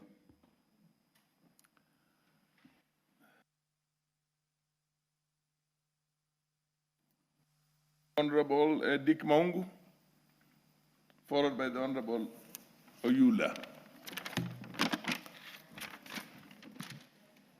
Thank you very much, Mr. Speaker, for granting me an opportunity to also contribute to this important debate on the State of the Nation address by His Excellency the President last week. Mr. Speaker, the address of the President of to the National Assembly is a constitutional requirement, and Kenyans across this country waited in bated breath to hear the President address them touching on a number of issues, Mr. Speaker. I was one of such leaders who went through to listen what the President had in terms of a message to the great nation of our country. Mr. Speaker, I picked a number of issues that he talked about, but maybe I'll just wish to talk about a few that I felt really impacted, would have great impact and even beyond to the great people of Luanda whom I represent. 3 years down the line, I think the country has moved quite a number of challenges, Mr. Speaker, because when we first began, a number of challenges did face our country as a nation. And I think 3 years down the line, we have seen a climb down of these challenges, Mr. Speaker. And the President's address was on a number of issues, Mr. Speaker, or rather touched on many other fronts, Mr. Speaker. And in this Parliament, Mr. Speaker, I happen to have the privilege of sitting in the Education Committee. And it's true, one of the things that faced this government was the introduction of CBC or CB, Mr. Speaker. And at that time, there was a debate as to where teachers will come from to bridge the gap of teacher shortages, Mr. Speaker. There was a question of where do we place our learners in junior secondary. I remember the former regime had even gone ahead to construct classrooms in senior school in preparation for placement of our learners in senior school, Mr. Speaker. But upon coming to administration, I think a number of things happened. And one of the things I must applaud was the employment, or rather the recruitment of teachers to bridge the gap that existed. So far, I heard the President say that his government has been able to recruit close to 76,000 teachers, Mr. Speaker, which, as a member of the Education Committee, I can confirm that I've actually been able to see that. And a commitment to recruit a further 24,000 teachers, Mr. Speaker.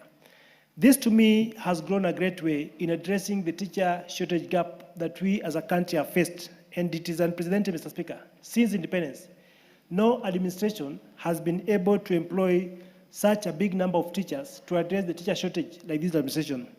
The Swahili have a saying, Mr. Speaker, that mgala muwe lakini haki mpe.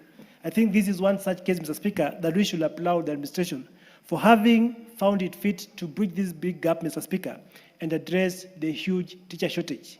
The only thing I may want to request, Mr. Speaker, is that currently we have 24,000 intern teachers who are currently on internship, Mr. Speaker.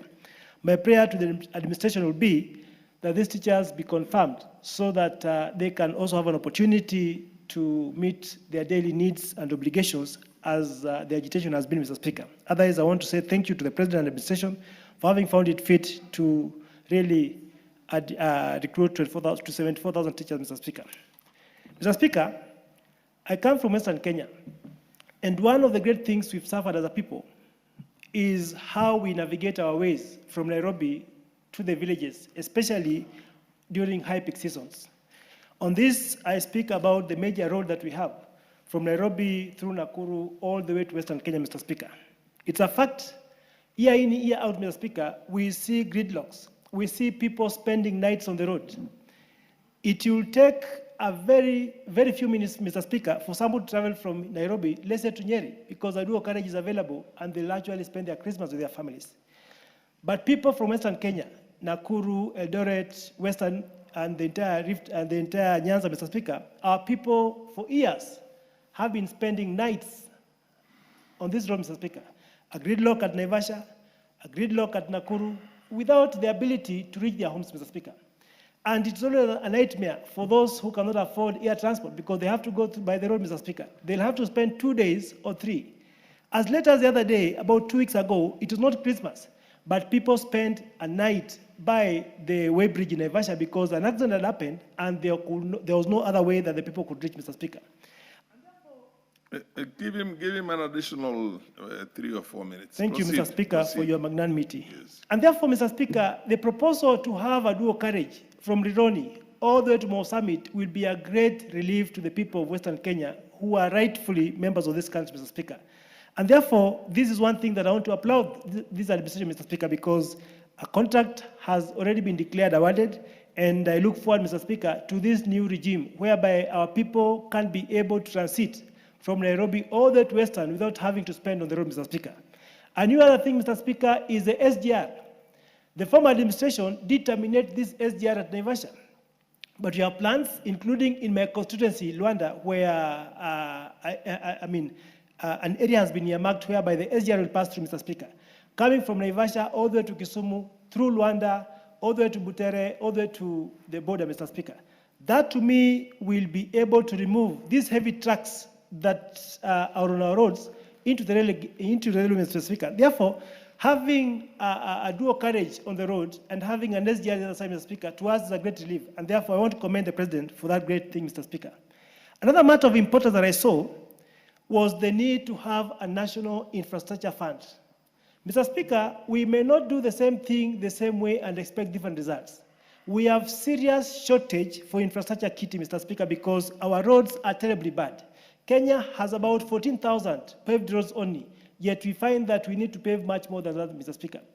The only way we can be able to do this, Mr. Speaker, is ensuring that we have a kitty that can be able to partner with the private sector so that we can be able to improve our infrastructure. That can only come from infrastructure fund, Mr. Speaker. Mr. Speaker, allow me to mention something here with reinvestment. We say that for you to be able to invest, Mr. Speaker, you must save. Kenya, for many years, has had mega savings in terms of pension, Mr. Speaker.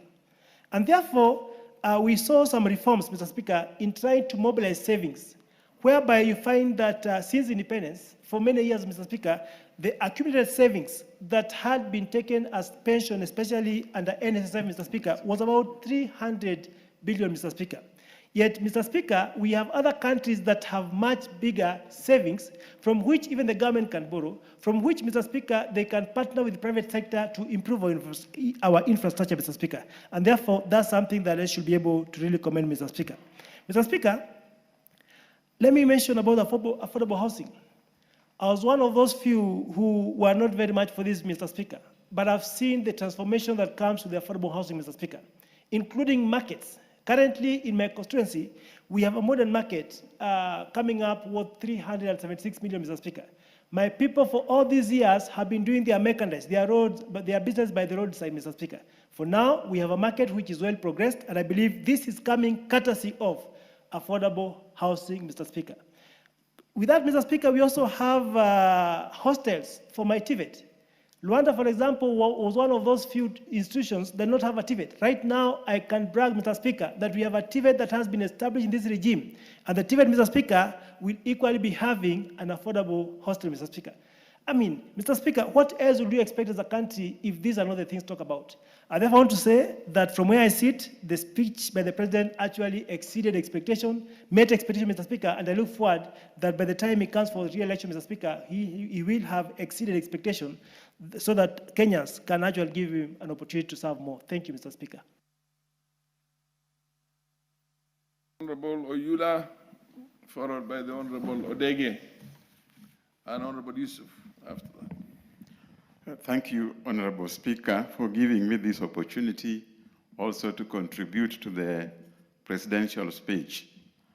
Mr. Speaker, the presidential speech brings out very clearly the areas this country has suffered and comes out to tell the country where we should go. This country has had a lot of problems, possibly because of not having foresight.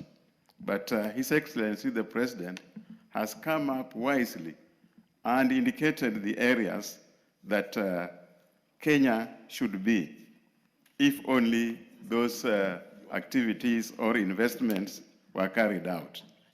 Mr. Speaker, the President has outlined very clearly on what the country should do, what he intends to do on agriculture. Food shortage has been very common in Kenya. But now, with the proposed arrangements the President has come up with, I'm sure Kenyans, if we work hard, there should be no more food shortage in Kenya. We should be like countries like India that instead of being importers, have become exporters. In fact, Kenya now needs to be an exporter of food instead of importing things like maize and so forth. The President's proposals in his speech, I'm sure, are going to help Kenyans very well. Mr. Speaker, the President also touched on infrastructure, particularly the road network and the railways. Mr. Speaker, you know, like I do, some years back, moving from Garissa to Wajir was a nightmare. But I'm sure now things have changed. And it's only because of the President's wise concern. Mr. Speaker, the infrastructure is very important for a country's development. The business people can move freely, tourists can move freely, goods can be transported from one corner to the other without any hurdles. And I'm sure that's what the President has looked into. Having known Kenya very well, he is a person who has crisscrossed this country. So he knows all the problems that our country is in. And he can tell you which problem is where. And that's why he's able to mention most of these roads we have in Kenya. It's because of that that the President is looking ahead to make sure that some of these roads are properly constructed, are properly maintained, and we have also dual carriage to reduce the congestion we experience on our roads. Mr. Speaker, if you look at the education, the changes that are coming in education are going to be very helpful to our children. And without proper education, Mr. Speaker, we cannot export manpower out of Kenya.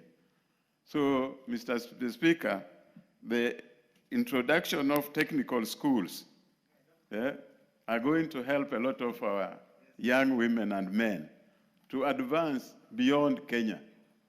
That will also reduce the pressure on unemployment that we have in Kenya. So, Mr. Speaker, what the President has come up with are very, very important, including the health sector, the power, and ICT.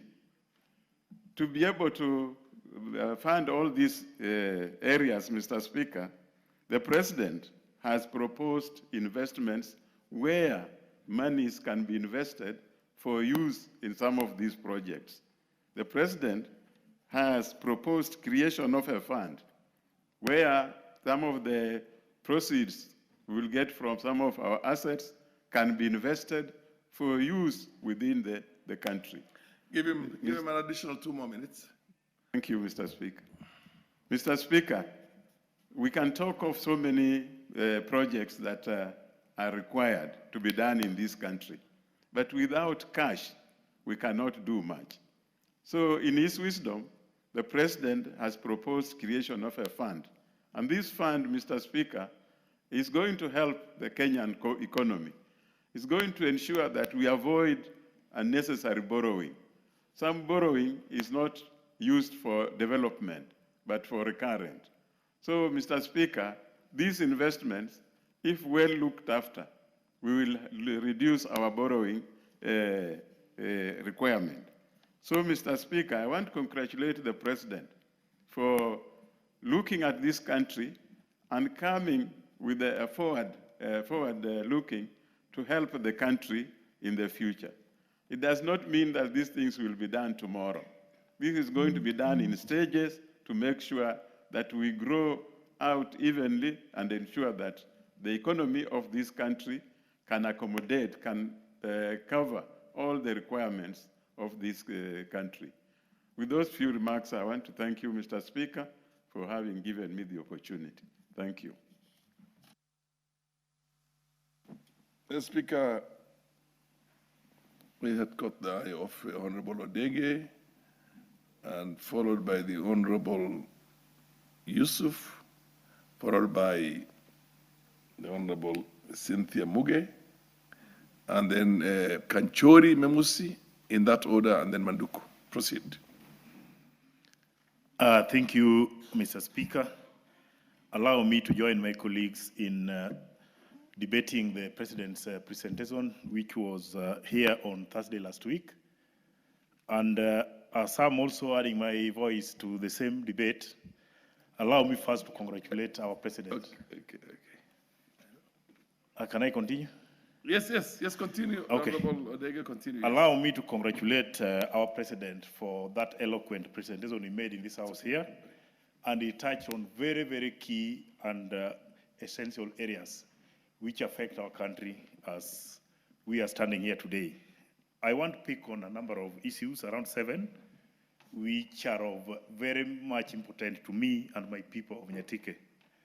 On food security, in fact, I was very happy to listen to what President came to pass to the people of Kenya. We cannot depend on rain-fed agriculture in our country if we want to sustain our food security in this country. If you look at our neighbors currently, they contribute over 60% of what we are consuming in Kenya today. And I don't want to deny this. Some of our neighbors are not very comfortable with us, and we cannot sit pretty trusting them to feed our nation. So as a country, we must wake up and ensure that in the next 5 to 10 years, we should be in a position to ensure that food we produce in Kenya is enough for our people. Today, if you go to our borders, that one of Kenya to Uganda and Kenya to Tanzania, you'll be surprised to see the number of lorries crossing to Kenya and leaving Kenya. Those lorries will cross to Kenya when they're full, and they'll cross Kenya to those countries when they're empty, which means our business community are visiting our neighboring countries to look for food for ourselves, which means we cannot feed ourselves. So if we go by what the President said, and we made sure that our semi-arid areas are irrigated to produce enough food for our people, I think this is the right direction to go. Because today, if our neighbors can close out their borders, Kenyans will cry or starve for food because we don't have enough food which is produced locally in our country. On the same note, I also want to challenge our ministries, because there are sometimes when our people produce, I would say rice, like in my constituency, we have struggled to start producing rice, but you find those small farmers there, they lack market where they can sell their paddy. And there was a moment when Ugandans were coming to my constituency and carried the raw paddy with them to Uganda. And after processing in Uganda, they again export to Kenya as Ugandan rice. So I would want to ask our country that as we are moving forward to ensure that we feed our people, we should also encourage our people to produce locally and when the market is also available for them. But when you produce and don't have a market, because we are very happy importing, then again we discourage our people. But on food security, the president was very clear and we have to support him in constructing dams and ensuring that we keep water enough for us to produce enough food for our people. On the sugar sector, again, my constituency, we are sugarcane farmers, and I want to echo this. When Sony Sugar was not working, our people got stranded with cane. And the private sector, which came forth and were telling us they were ready to do business with us, could not cope with the production, and our people really went at a loss. So on sugar sector, we lost it, and now we are back. And I want to thank the president for coming up with a very good strategy to ensure that our people are given enough opportunity to produce and get much needed profit for themselves. You're scaring me, that right? Honorable Speaker. I give the honorable member an additional 4 minutes. Proceed, Honorable. Thank you. Odege, you need this time. When I talk about infrastructure, there is no single country in the world which can move from third world to developed country without roads. So if we don't develop our roads up to the rural area, there is no single day we will reach a level where we can say we are now developed. So by our president coming here and say they are foreseeing a situation where they can tarmac up to 10,000 kilometers, even though it's not enough for the country, but it's a good start. There is no way we can claim any development if our roads are in pathetic situation. By coming up to open our roads into dwelling, I still want to urge the government that we ensure that our rural areas are also opened at the same pace, so that those who are seriously in need of agriculture health can get to the point where they want in the most needed time possible, so that we don't waste any time. But with roads, I can assure you of getting development very fast. In my constituency, also I want to thank the president, because since independence, we have never had any meaningful road. But today, as I'm standing here, around 100 kilometers of roads are being done in my constituency, which I think is history in my life and history to my people of Nyatike. On employment of teachers, again, I want to say there is no way we can have an educated population. When I was looking at the most educated countries in Africa, I was shocked to see Kenya not in the list of top 10. And you ask yourself, why? We need to be in top 2, not even 10, because I think we have what it takes to educate our people. So our ambition as a country, we should be the top when it comes to education, because we cannot allow ourselves to be a second fiddle to any country in Africa. We are the best, and we must maintain the best. So by employing more teachers, I think we're in the right direction. So the only bit which I want to ask the government, let us employ them and retain them by providing them what they need, both salary, security, and tools to deliver to our students in this country. That one will help us to move very fast. On health, I don't want to repeat much on this one, but what I wanted to say, Kenya is losing a lot of money when it comes to cancer treatment, which is currently being done majorly outside the country. Those machines which we are visiting outside the country, we can as well import them in our country here, so that we limit external treatment for our people. Let us zero in on major key diseases which are making our people to seek for treatment outside the country, so that we fix our own health issues in our country. But before I move out of health, I want to ask the government, let us not move as the national government and leave the county governments behind. 80% of our health needs are in the counties, and you will agree with me now, almost 90% of our county governments have not provided the health we need for our country. If I'm wrong, I beg to be corrected from any quarter. But when you go to the rural areas there, our level of treatment, when you go to the hospital and you leave satisfied, is when you get medicine from that facility. Not getting prescription, getting medicine from that facility. So it would be my urge. I know most governors are listening to me today.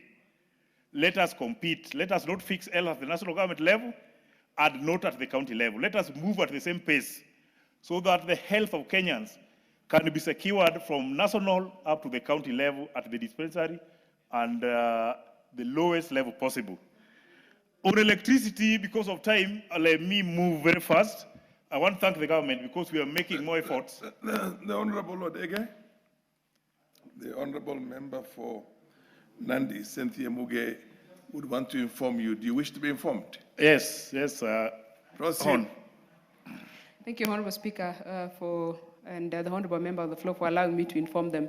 Honorable Speaker, I want to first agree with him and also inform and confirm to him that the true measure of receiving quality healthcare is for you to walk into a facility, be checked, be diagnosed, be treated, and be given medicine as you leave. And it is exactly what's not happening in the county governments, Honorable Speaker. And he has also spoken that the governors are listening to him. I want to tell him that both the sitting and the future governors are listening to him, and he will be a happy man when the future comes. Enough. Thank you very much, Mr. Speaker. I'm well informed. And I want to thank her for, in fact, coming out very clearly. There is no way we'll dream of a healthy country if the county government does not fix health at the county level. We must, it's a demand we need to put forth as a country. Because as we are talking now, the issue of lack of medicine in our facilities, especially the lower ones down there, is alarming. People don't get treated. People don't get medicine. And the majority of people are giving prescriptions to go and buy cannot afford those medicine. SHA will only work if you go to the hospital and you go back with the medicine. But if you go under SHA and you're given a prescription and you cannot afford medicine, we are killing our own society, which will not be the case. Let us see that we fix health, both from national up to the county level. Honorable Speaker, on issue of electricity, I happened to be in the Energy Committee. Last year, I was privileged to join my colleagues when we visited South Africa to benchmark on what they're doing there.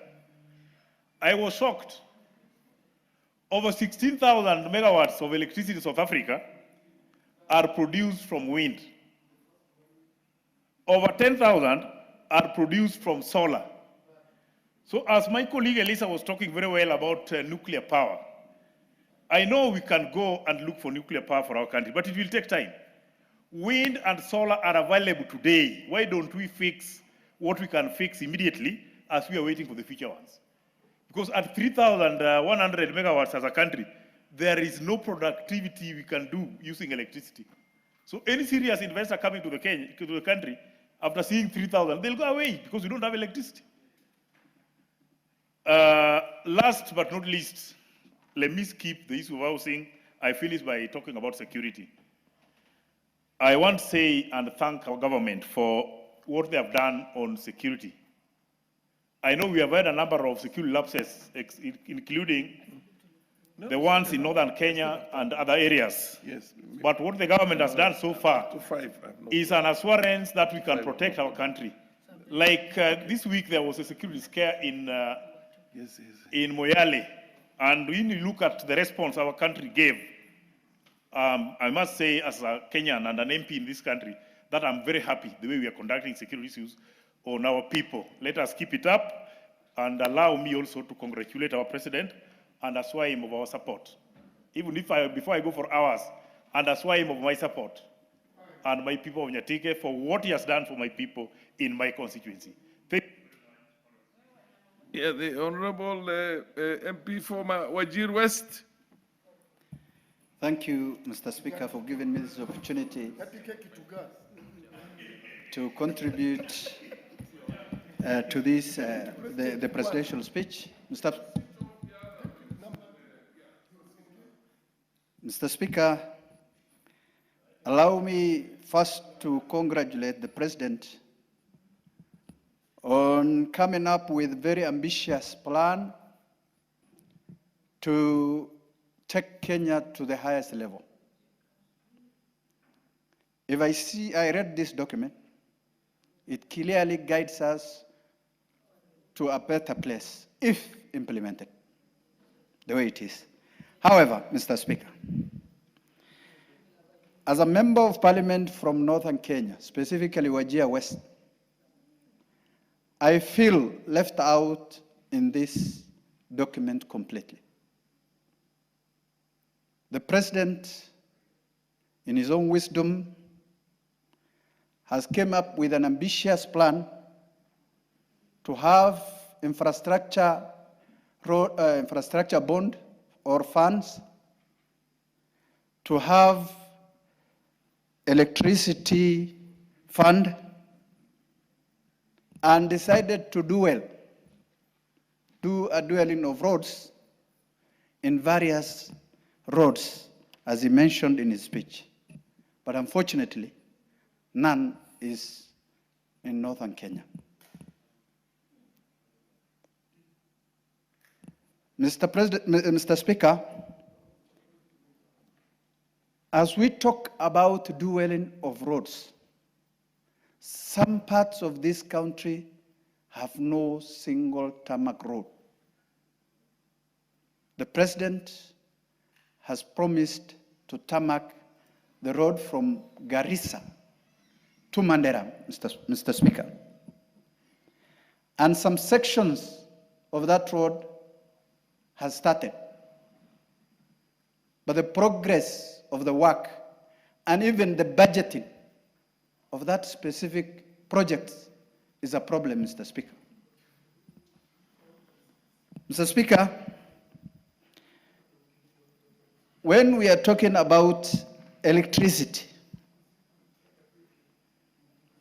we don't have the grid in Mandera and in Wajir. And I was expecting the President at least to consider, at least, if not all, one of those projects to be completed within this 2 year coming. Mr. Speaker, we talk about housing, affordable housing, which is a very noble idea. But how many percent of these houses have been built in northern Kenya? I was hearing some saying they are having in their constituency 100 kilometers of roads. Some members speaking here, while we don't have even a single tarmac road, leave off the constituency, but the entire stretch of the region. I'm hearing others talking about markets, ESP markets, of around 300 million or 400 million.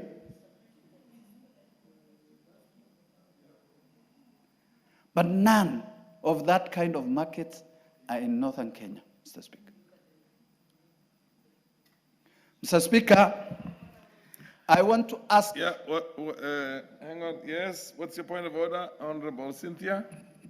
Honorable Speaker, I do not have authority to speak on behalf of the people of Wajir or the people of the constituency that the Honorable Member comes from.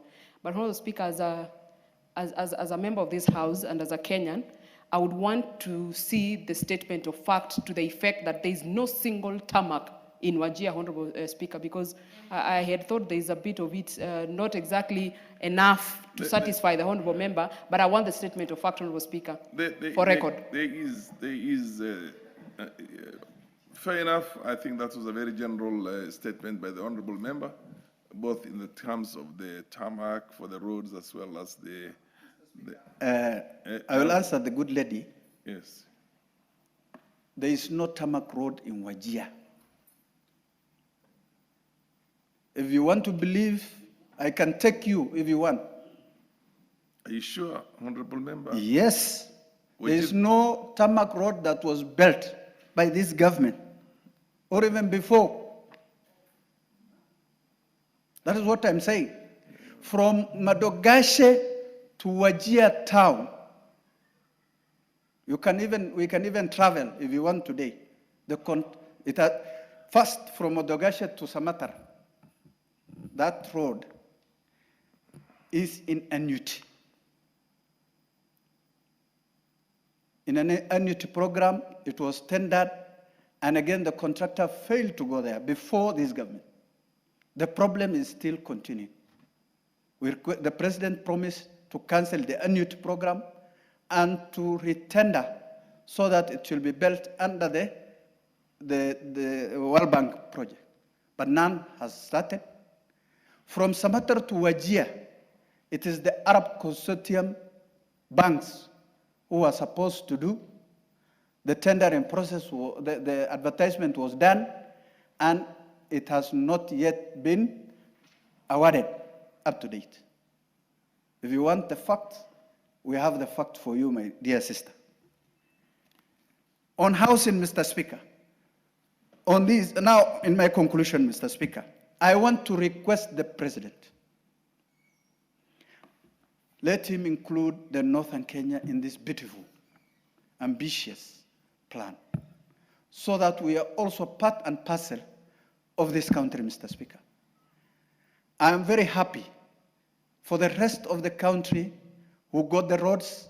I'm very happy for the rest of the country who got electricity. I'm not against the development of other parts of this country. And I congratulate and support the president to come up with this kind of programs, Mr. Speaker. However, I will be lying to the people of Wajir West if I don't say exactly if I'm excluded in this. It is not me against Bing or anybody, but I am saying, stating facts. I want to be included in this and to be part of the national cake. Mr. Speaker, we support the president 100%, and we are ready to support him. Yeah, you give the honorable member an additional 3 minutes. Not enough, Mr. Speaker. We support the president, and we are ready to support him. But we want and we are asking for the fair share of Northern Kenya. Mr. Speaker, I have seen the president coming up with a very brilliant idea of harvesting rainwater. But how many the dams he mentioned here, how many of those dams are from the 80% of the arid lands that we want to irrigate, and we want to produce food for the food security for this country? How many dams? Those are the questions we're asking. And we want the president to go back to the drawing board to rearrange and include us in his program so that we become part of the infrastructure finance. We become part of the programs that are done under the water irrigation systems. We become part of the electricity programs, Mr. Speaker. We want to see the Mingrid from Garissa to Wajir, or from Mayale to Wajir, or from Ethiopia to Mandera. We are just asking and requesting the president to include. We are not even saying we need tarmac roads in the constituency. We are asking for that stretch to be completed. Honorable. With those few remarks. Honorable Yusuf. Thank you, Mr. Speaker. The fidelity to facts is a very important thing. And the chair draws your attention to 118 of the speech that was given by the president. It says the Ministry of Water, Sanitation, and Irrigation, alongside all relevant agencies, has already mapped the precise locations of these dams. This project spans the breadth of our republic from High Grand Falls, a mega dam on River Dawa in Mandera,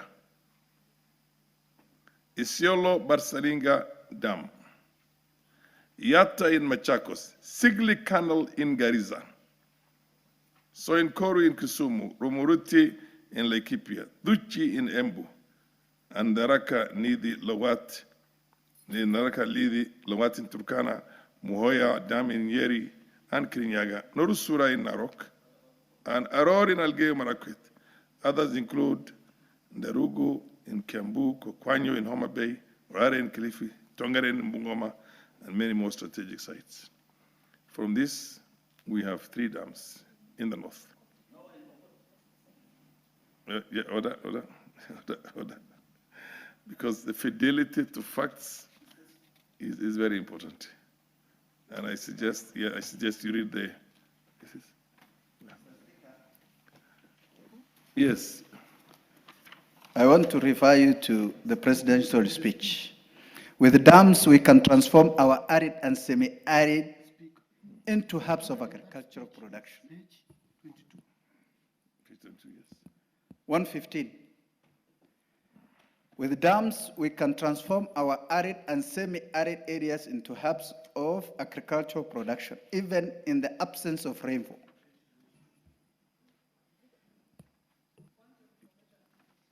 Do you want to be informed by the No. Honorable Cynthia? Let me just say my point and then she can inform me later. Yes, proceed. So when we are talking about, the president is talking about 80% of the arid lands. I'm not saying we were not included. I said how many of those dams are in the arid and semi-arid areas. There are about, right now in the north alone, there are about 4. 4 out of 50.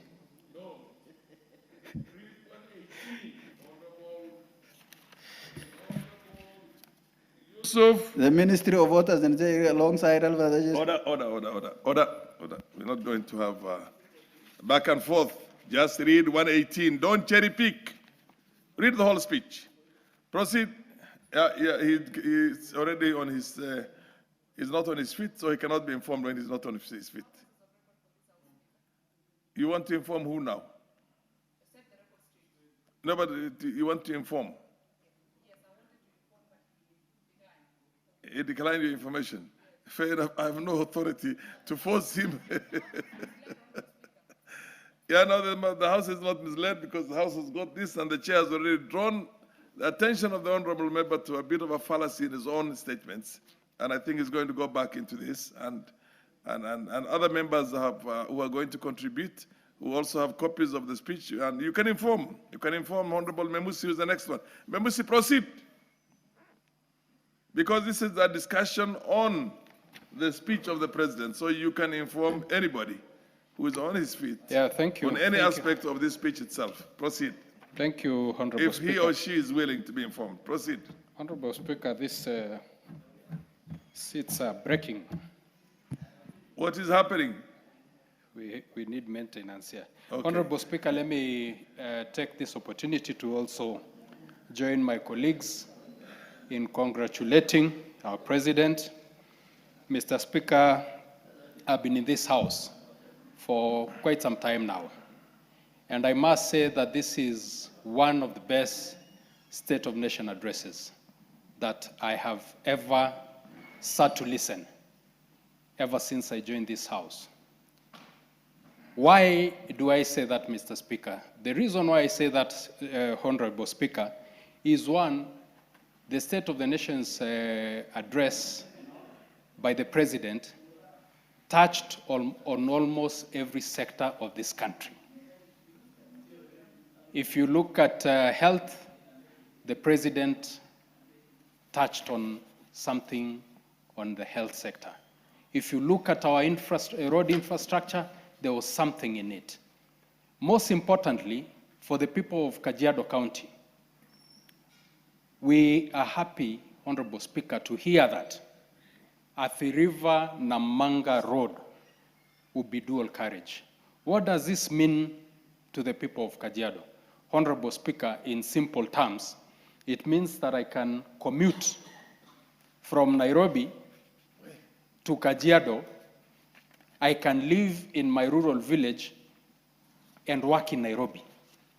It means, Honorable Speaker, that the people who are doing business and are stuck in jam for hours can easily move and do their business. Honorable Speaker, the speech by the President also inspired the right-thinking Kenyans.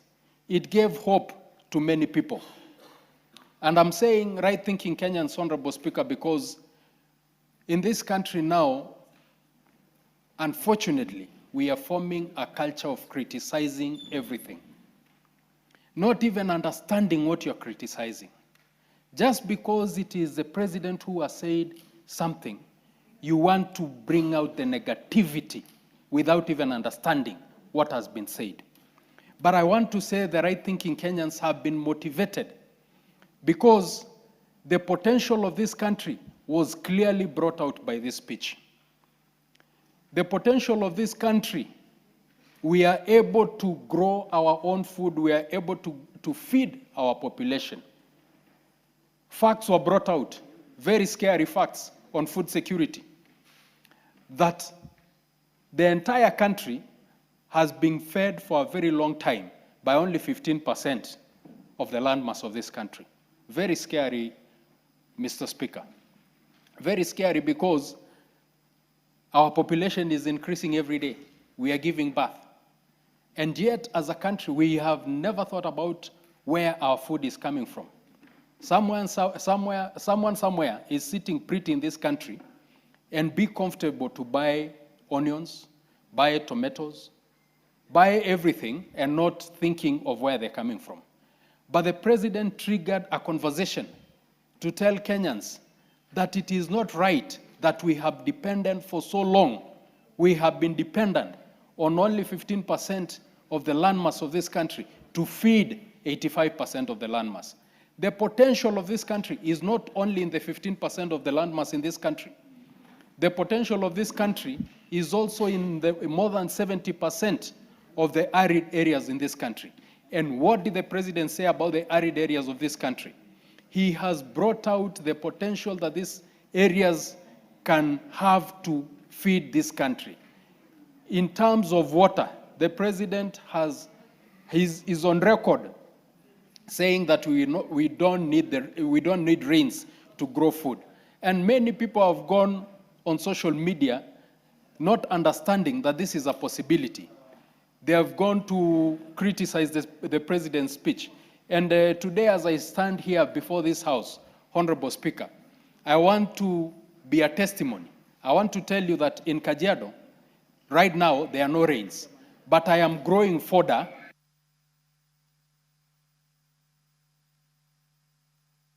Honorable Mamusi, an additional 4 minutes. Thank you, Honorable Speaker. I want to stand here and say I'm a testimony that in Kajiado, as much as it is dry, it has not rained, but some of us are irrigating fodder that is feeding animals. The migration of animals that we continuously see among the pastoralist community is something that can be ended. Point of order. What is out of order, Honorable Speaker? Please protect me from... Give you a moment to... Yeah, Mr. Speaker, the honorable member is misleading the House and Kenyans that you can grow food without rain. And again, he goes further to say that the water they have reserved in the reservoirs. That means that water came from rain. So you need rain to have water in dams in order to irrigate. So you can't mislead Kenyans. Thank you, Honorable Speaker. And it's good... The honorable member means that you can have a non-rain-fed agriculture, which means either using dams or using underground water, subsurface water, both. It's good that the but Honorable... it's fair enough. He's happy with that. It's good that the Honorable Wanjala has raised that issue so that I get an opportunity to educate not just him, but many other ignorant Kenyans on this fact. Honorable Speaker, countries like Israel receive less than 150 millimeters of rain. But that is rain. To grow crops, Honorable Speaker, you need a minimum of at least a month of rain. Yes. a month of rain to grow crops. That is rain-fed agriculture. But when you're doing irrigation, when you conserve your water, when it rains or when you have boreholes and you have conserved your water, even one rainfall can help germinate your crop, and you can continuously irrigate throughout with no rains, but with the water that you have preserved.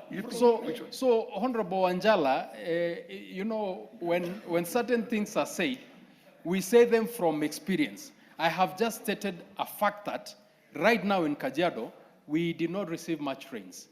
But I have dams that are full, and I'm irrigating fodder when there is no rain. So it is possible for Kenya to be fed from these arid and semi-arid areas, as opposed to us depending.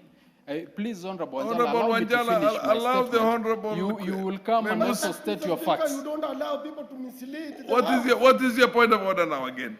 Mr. Speaker, I'm very clear. Yes. It's not that we cannot grow crops without the really raining, yes, but we irrigate. But I'm saying that for you to get that water for irrigation, you must get it from rain. No, where do you know from? You know, Honorable Speaker, it is very sad for a leader in the stature of my chair to be live on national TV and reveal his ignorance. There are people who are doing irrigation from boreholes, yeah, that do not need rainfall. So it is possible. Honorable Wanjala, please wait for your time so that you can. Honorable Wanjala, so the chair notes that because the chair is from an arid area, that you can extract water from underground. You can also extract water. Yes. There is desalinated water also from the sea that can be used for agriculture and for drinking. Exactly. Proceed. Exactly. There are countries like Egypt that sit on the Nile. Yes. You know, and they are fully dependent on the River Nile. Yes. So there are many ways to grow food, and the mindset of Kenyans has been, you cannot have food when it is not raining. That is the mindset that we are trying. And you can see it is very difficult because people who are exposed, as Honorable Wanjala, are still very ignorant of the fact that it is possible to grow food without rainfall. But moving on to another point, Honorable Speaker, the most ignored sector of this country has been the education sector. Ignored in all ways, ignored in infrastructure, ignored in staff support.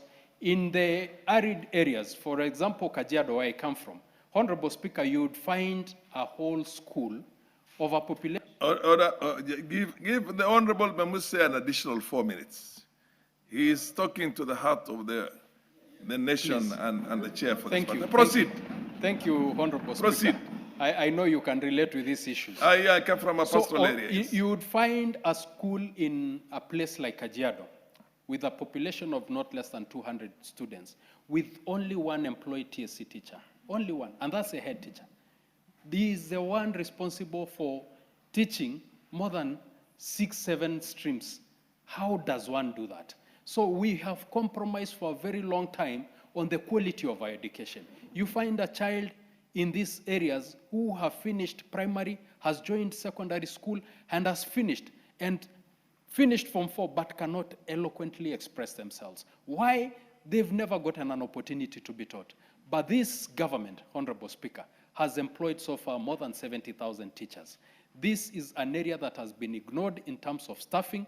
It has also been ignored in terms of infrastructure. For very long, we've always been dependent on NGCDF.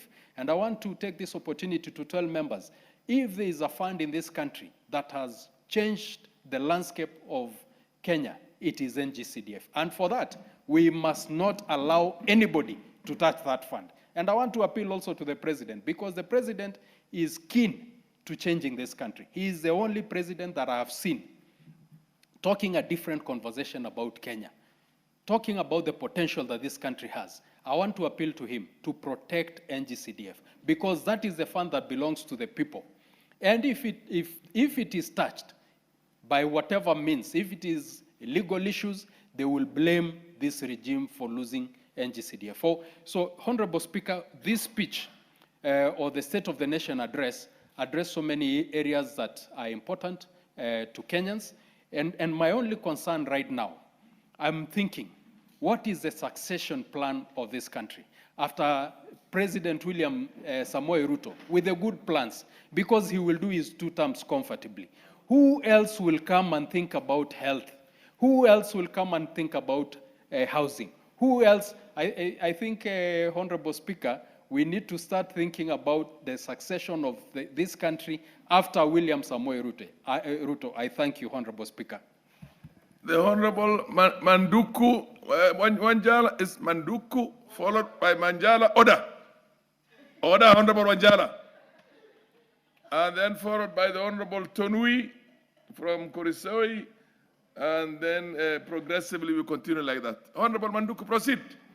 Thank you, Mr. Speaker. I think we should forgive Honorable Wanjala because he comes from a flood-prone area and he may not understand the issues of arid and semi-arid. Mr. Speaker, let me start by giving my condolences to the family of the late Raila Odinga and the larger Jaramogi family for the loss of Madam Beryl. We pray that God puts or rests her soul in eternal peace.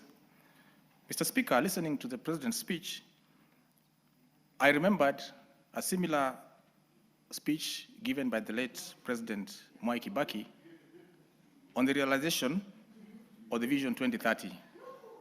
And I could correlate many aspirations in that speech in which we endeavor or aspire to be a middle-level country by the year 2030 with a double-digit growth, if sustained in the preceding years.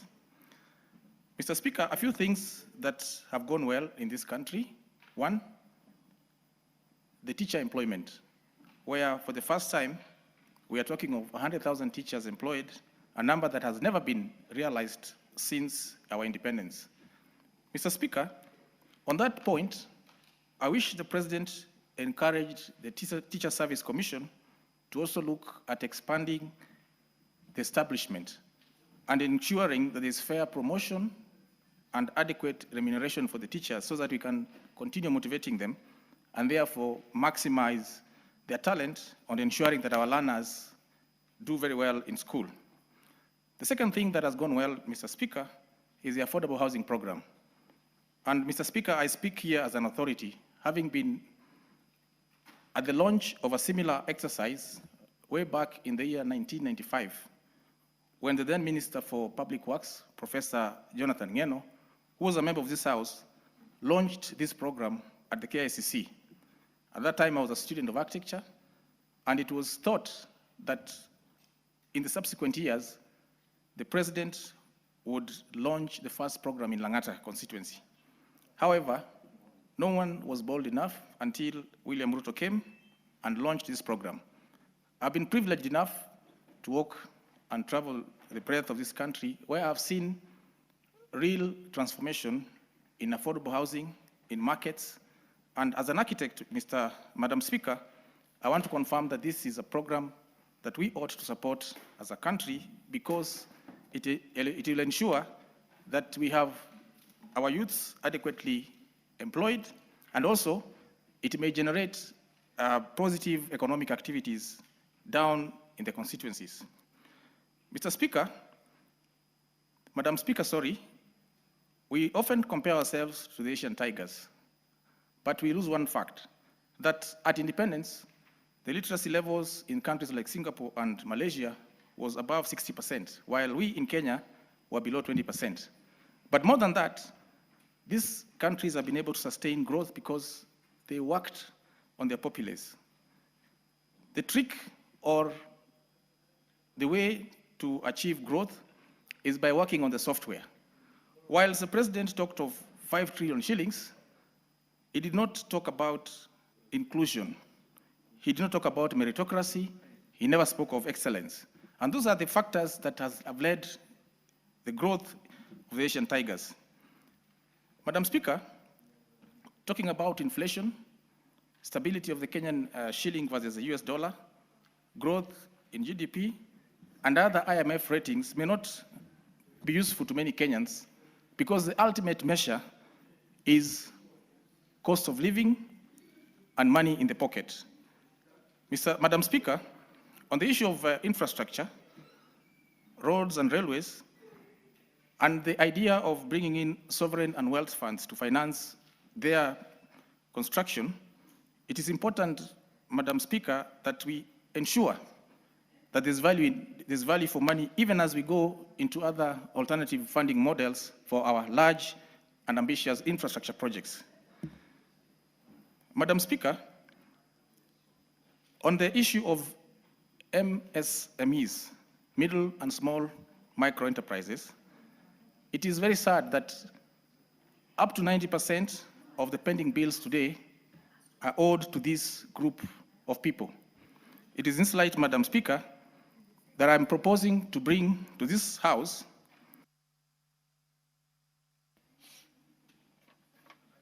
You can give him additional time. Thank you, Madam Speaker. I am proposing to bring a motion to this House to amend sections of the Public Procurement and Disposal Act and provide for 100% advance payment to all MSMEs for goods and services below 5 million shillings, provided that there is adequate guarantee or there's an escrow account arrangement. This will boost the liquidity of this very critical sector. Madam Speaker, on the ease of doing business, the President touched on it, but he forgot to say that our biggest problem in this country is the multiple and overlapping licenses. In some instances, Madam Speaker, you'd find an entity requiring up to 10 to 15 different licenses from different regulators, and yet this can be harmonized by having a single license window, as happens in our neighboring country, Rwanda. Madam Speaker, the President did not talk about the failure of devolution.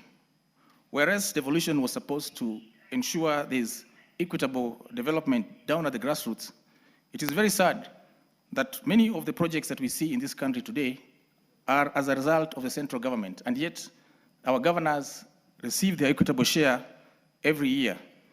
Madam Speaker, we also did not talk about, the President also did not talk about nurturing of our national values, just like happened during the Asian Tigers growth. On a whole, Madam Speaker, I want to commend the President for having a bold and ambitious program, which we hope will transform this country and make this country a middle-level economy with double-digit growth, as previously envisioned in the Vision 2030. Thank you, Madam Speaker. Thank you. The Honorable Wanjala, it's your turn. Thank you, Honorable Speaker, for giving me this chance. Mr. Speaker, Madam Speaker, while I want to thank the Honorable President for his speech, but sometimes I did enjoy it as a musical instrument. Madam Speaker, it is good the President, when he started, he said it was a vision, and later he said it's a story. And indeed, it is a story that we have heard. Maybe I was in this house when some of the people howling were in schools. Because, Madam Speaker, I was here in 1997. To date, I'm here. Madam Speaker, this country belongs to all of us. And each one of us, especially we in ODM, we right away started supporting our president when he said the country will grow together. He will make sure he develops the whole country. And Madam Speaker, the other day I was reading on the newspaper, they want to launch a very big hospital in Eldoret of 50 billion. Madam Speaker, there is already a big referral hospital in Eldoret. While other counties, we have 47 counties, Madam Speaker, in the country that have no even a referral hospital. Then I was thinking, if we want to develop the whole of this country, if we have this 50 billion, why don't we build in every county a hospital worth 1 billion for referral? Or if there is one, we equip it to reduce the influx to people who will be going to Eldoret. The balance, which is 3 billion, to be used to expand the already existing hospital. Madam Speaker, this is where things go. There are disparities in this country. And there are people who, when they are not close to the leadership, they don't get development.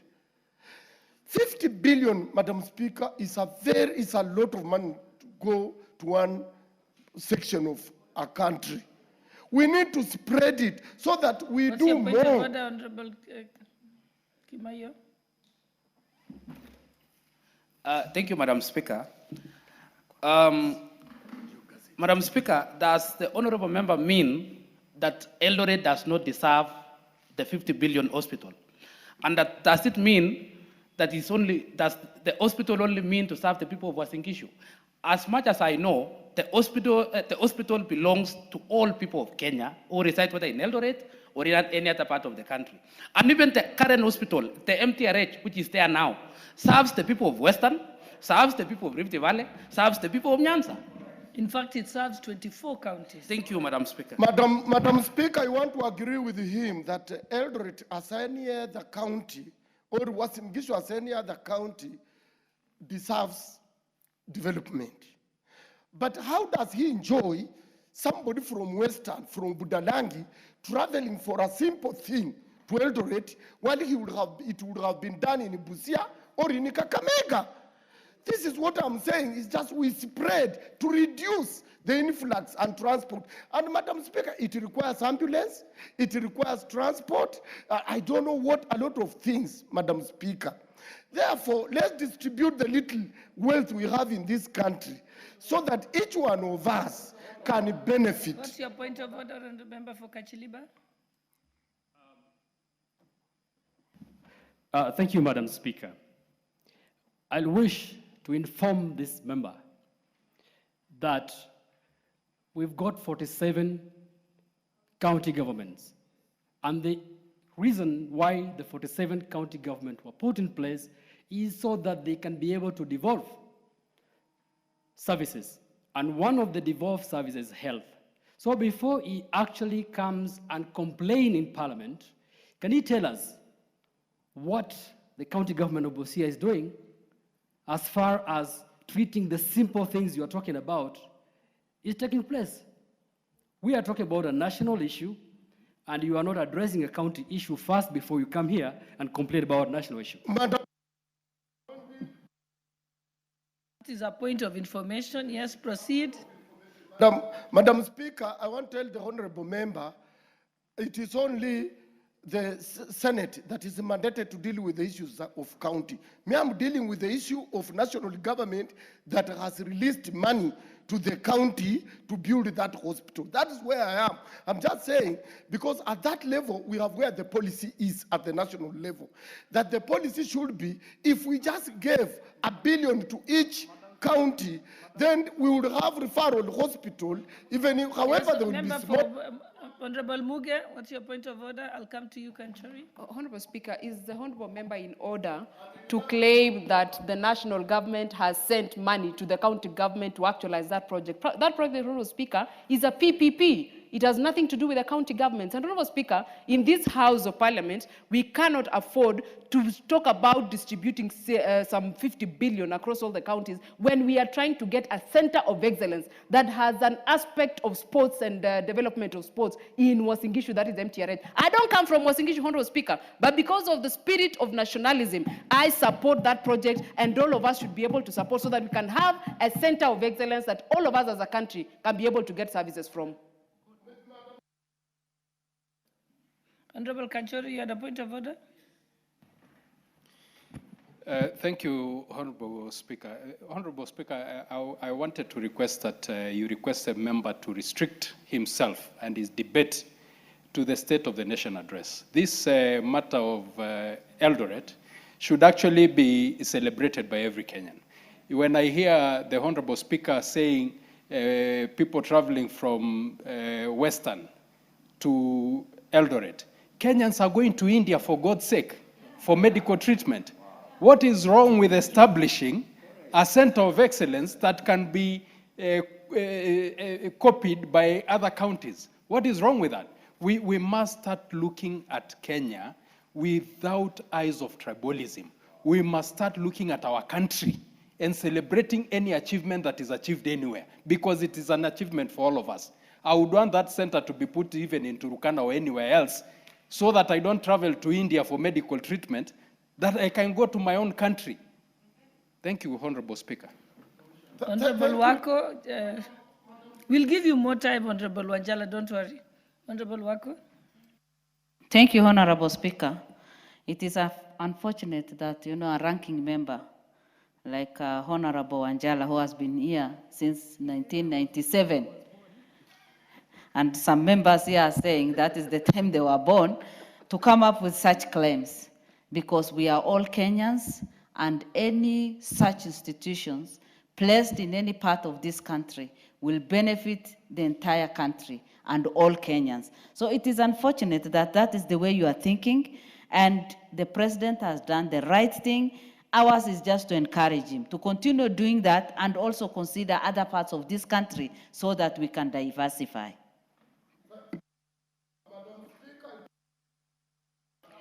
Give him time. Give him more time.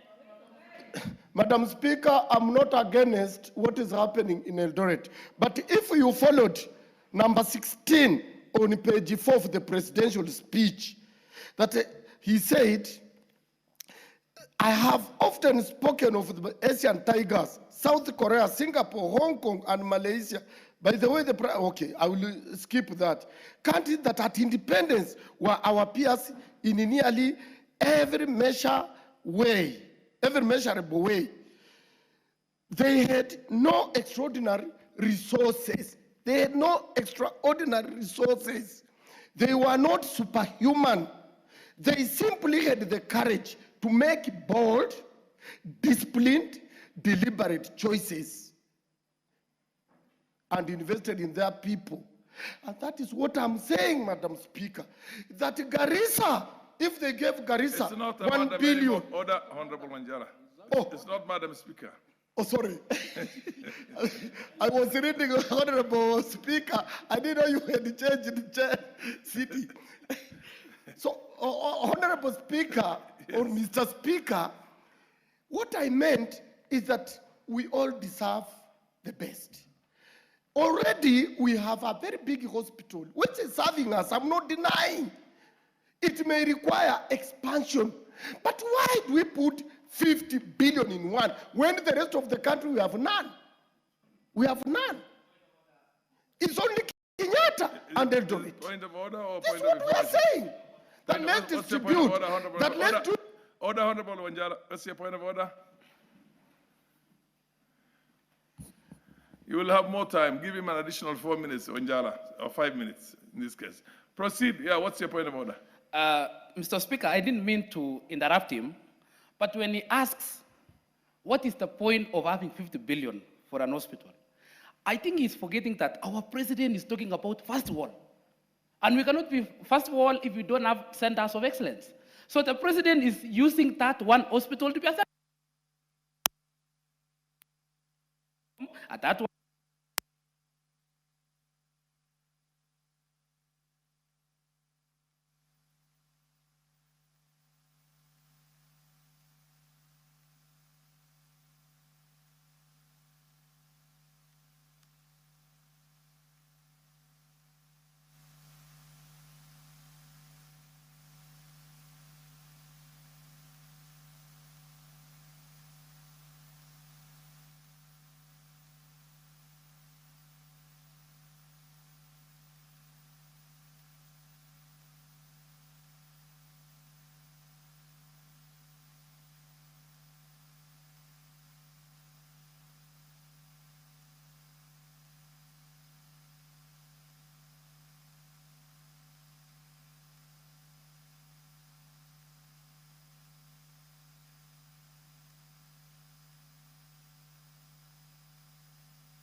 Hospital. It is not a hospital of first instance, which means you have county, sub-county hospitals. You have hospitals in your counties, you have health centers, you have dispensaries. It's only when they are unable to deal with that case that they will refer you either to Kenyatta National Hospital or to the Moi Teaching Referral Hospital or to the Kenyatta University Referral Hospitals. So far we have, and I know there is one coming up in Kisumu. So yes, you are assuming that that's the only hospital. It's also for serving day-to-day issues, because those are already under the county governments. So I think you don't have your information right. Order, Honorable Nyala. Yes, what's your point? Are you on a point of order, Dr. Mutunga? Or information? Do you wish to be informed by Dr. Mutunga? Yeah, proceed. Honorable Speaker, I stand not as a member of parliament from that region. Yes. And I stand to inform, remind Wanjala that right now, people from Budalangi are coming to Nairobi. When the referral hospital, Moi Referral and Training Hospital is ready, they will cover shorter distances from Budalangi. That is one thing. The other thing, Honorable Speaker, when we stand on a point of order saying we should not establish such initiatives or rather invest in such initiatives in various parts of this country, I think we are fighting against our own ideals of developing this country. What is wrong with having such facilities in such an area? Somebody from Turkana travels all the way to Nairobi. We will have halved the distance. Somebody from Samburu travels from very far distances coming here. Honorable Speaker, I think the Honorable Ajala has no point in trying to further that kind of an argument in this House. Do you wish to be informed by Madam Cynthia? No. Enough. Honorable Speaker, yes. I'm not opposed to Eldoret Referral Hospital. I'm not. But I'm saying that the majority of our counties, the hospitals that are there cannot do anything. They are dilapidated, they are down. We are using 50 billion in a hospital that is already existing, that only needs expansion.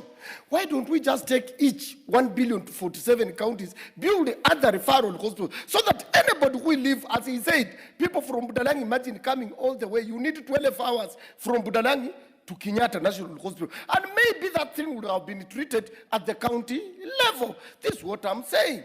I'm not opposed to expansion of those existing hospitals. I'm not opposed to those ones that will come up. But I'm saying at the moment, if we want to go the Korea style, the Singapore style, or whatever, let's develop the whole country. Honorable Speaker, the President talked of 28,000 roads. And those, it is true, those are things that will spur development. But how are we going to approach them? Honorable Speakers, the President said here that those people are not superhuman beings, yes, and that we must make bold step and we must be disciplined. Honorable Speaker. What's your point of order, Honorable Cynthia?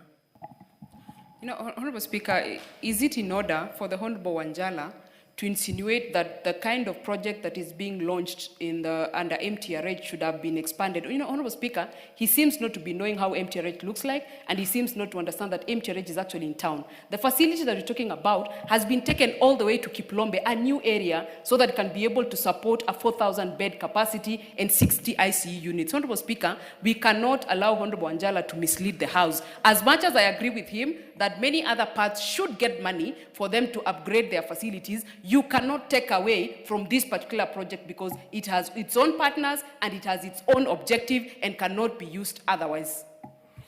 The Honorable Speaker, it is written in the Bible. Allow Honorable Wanjala. Yeah.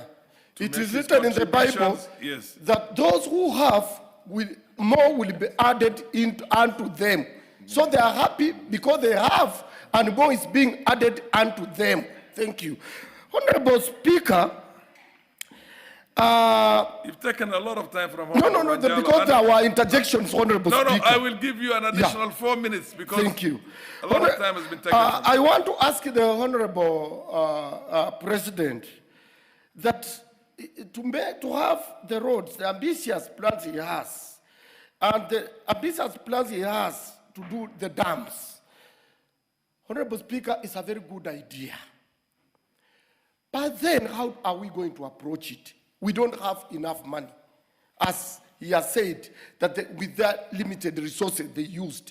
But Mr. Speaker, we must make a deliberate move that let's use army, Kenya Army, or recruit more National Youth Service.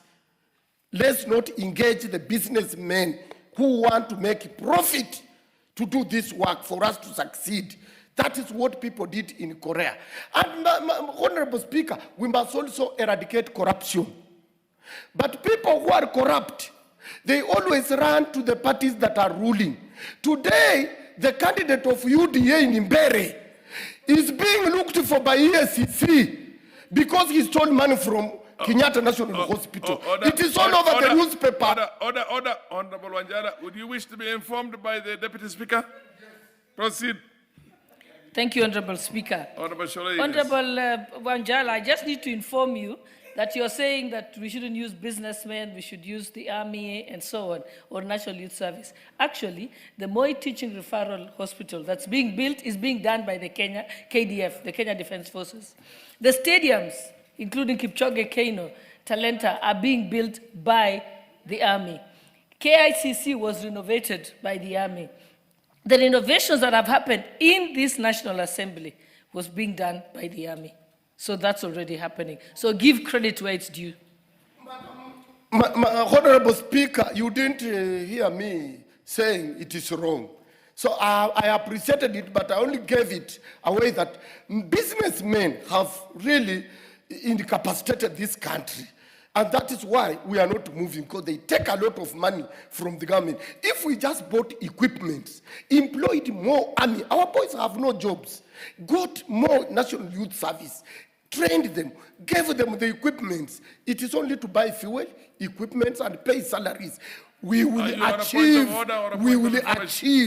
what the government wants. Are you on a point And of we order or must point of stop information? corruption, because those who have stolen, they run to the ruling party, like what we are seeing in Mbere.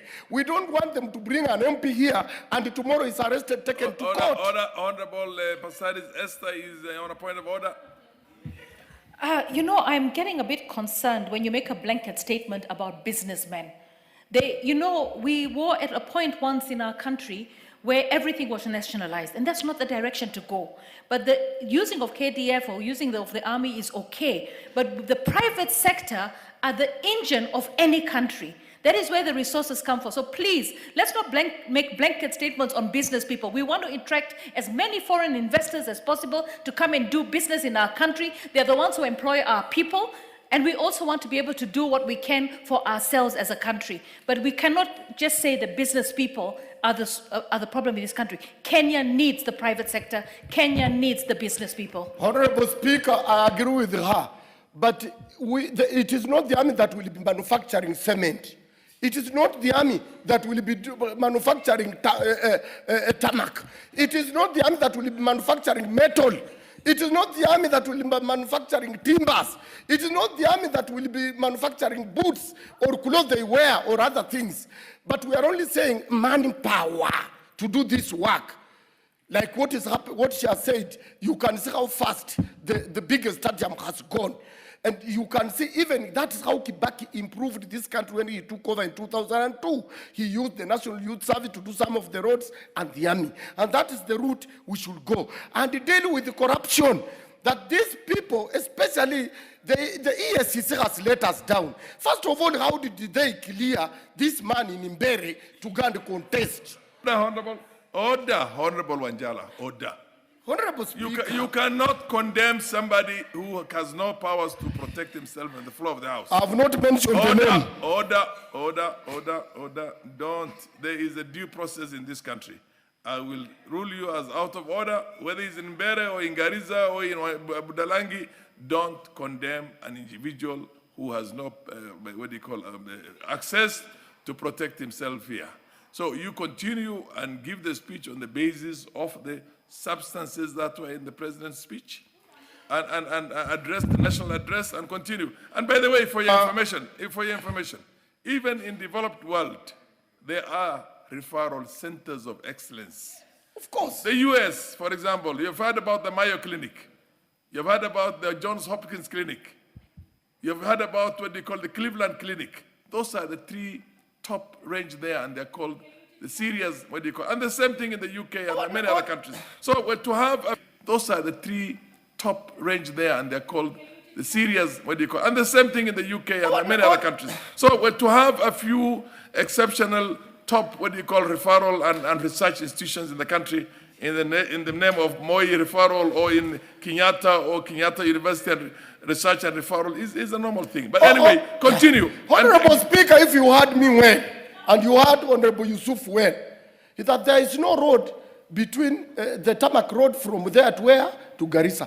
How many roads are in Kiambu here? How many roads are in Muranga? How many roads? We are saying the little we have, let's share. Don't invest in one place. That's what I'm saying, Honorable Speaker. That Garissa, they have no single referral hospital. Do they have? You are from Garissa. Tell these people the truth, that the little that is there, let's share, so that there are some people in Garissa who cannot afford transport to Kenyatta National Hospital. What is your point of order, Cynthia? I also would give the Honorable Wanjana an additional 4 or 5 minutes. The Madam Cynthia is on a point of order. What's the out of order, Madam Cynthia? Yeah, Honorable Speaker, the Honorable Wanjala I was agreeing with him until he mentioned the issue that Honorable Yusuf raised. And Honorable Speaker, being a Kenyan, as much as I come from Nandi and represent the people of Nandi, I have taken it upon myself to confirm the claim that there is no tarmac road in Wajir. And Honorable Speaker, this is a confirmation from the DG Kera that has told me that Tarbaj has 10 kilometers ongoing and others is complete, Eldas 7 kilometers, Bute 7.2 kilometers, Habaswein 10 kilometers, Hadado 10 kilometers, and Griftu 10 kilometers. Honorable Speaker, we must argue with facts on this floor of the House so that we can avoid making very baseless and the rules somehow shackle us. I mean, as a chair right now, I cannot debate with a member, or order with another member. But as you put it, in Wajir, there are tarmac roads in Wajir. Not as good as other parts of the country, but they are. And there's also an elaborate, very ambitious program to tarmac everything. In the other case, there are referral hospitals in everywhere. We have the Provincial General Hospital in Garissa, which is a level 5, which is a referral hospital. So essentially, when you say referral hospitals, they're there. But of course, you know, you have to understand exactly how the hierarchy of the health sector is. And there are a few exceptional research. You know, Kenyatta is a research hospital and referral, and MTRH. So proceed, Honorable Wanjala. But nonetheless, you are making the House lively, so the chair has no issues with you. Continue. Honorable Speaker, I want to agree with you, but the honorable member said they had not done we are over 60 years since independence. Honorable Speaker, 60 years. That area has not seen tarmac. Even the DG is confirming it is when they have done 7 kilometers. How many kilometers have they done in Kiambu? How many kilometers have been done in Muranga? How many kilometers have been done in Meru? Those are the questions. Are you questioning the past, or you're questioning the present? The past have got bearing on the future. And who is responsible for the past? The people who are in the offices are responsible to make sure that now the past benefited, those who did not benefit, like Busia, like Garissa, should now benefit. And if you got it very right, the speech was based on equity and equality. Yes, and that's where I am. Okay, proceed. Yes. Equity is the most important thing here. Even when honorable member about dams, Budalangi has suffered. Budalangi Nyando, we have suffered. The government has been seeing us, our houses demolished, washed away, people suffering, no action taken. Today, Honorable Speaker, I want to confirm to you that we are a bit relieved. That's why you have not heard, because William Ruto just gave us a dike of 153 million. This is what I'm talking about. The same is being done to Nyando. Then why don't we prioritize the dams on River Nzoia and River Nyando, because these are where problems are.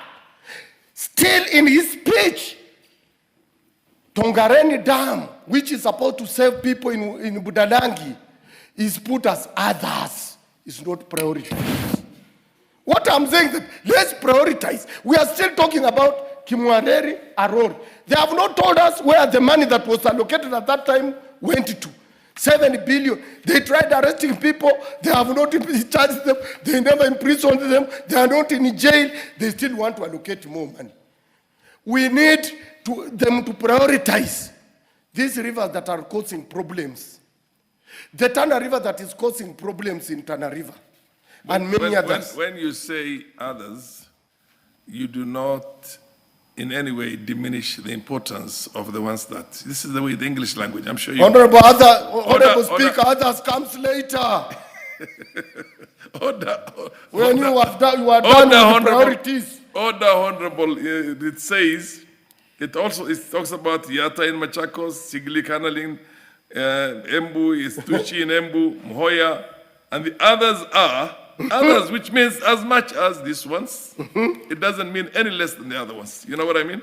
Others are Kokwanyo, Ndurugu, Tongaren, and the one, of course, in Homa Bay, Kilifi. It means the same thing. It's all same priority. Honorable Speaker, I don't want to be among others. I want to be a priority the way they mentioned those Kimwareri, which siphoned 7 billion the other day. Because since independence, since 1960s, we are under floods, we are under water, we are crying, we look for relief food. When shall this stop? It will only stop when the dam, Tongareni Dam, is done. And if it doesn't flood in Budalangi, the people in Trans Nzoia suffer. But Honorable Speaker, can I amuse you, is that only the waters that goes to Budalangi comes from Wasinigishu, where the president comes from. Comes from Trans Nzoia, the neighboring county of the president. It is only this president who will save us by doing the Tongaren Dam. If he doesn't do it, then Honorable Speaker will suffer. On roads, Honorable Speaker, let us, this committee of parliament that budgets, why don't we go CDF way? That we have 600 billion. We have 290 constituencies, Honorable Speaker. Why don't each constituency get 1 billion each for a road, even if they are going to do 20 kilometers that year? And then the rest of the 300 million or the rest of 500 is left for the president to distribute the way he wants. You want some more time?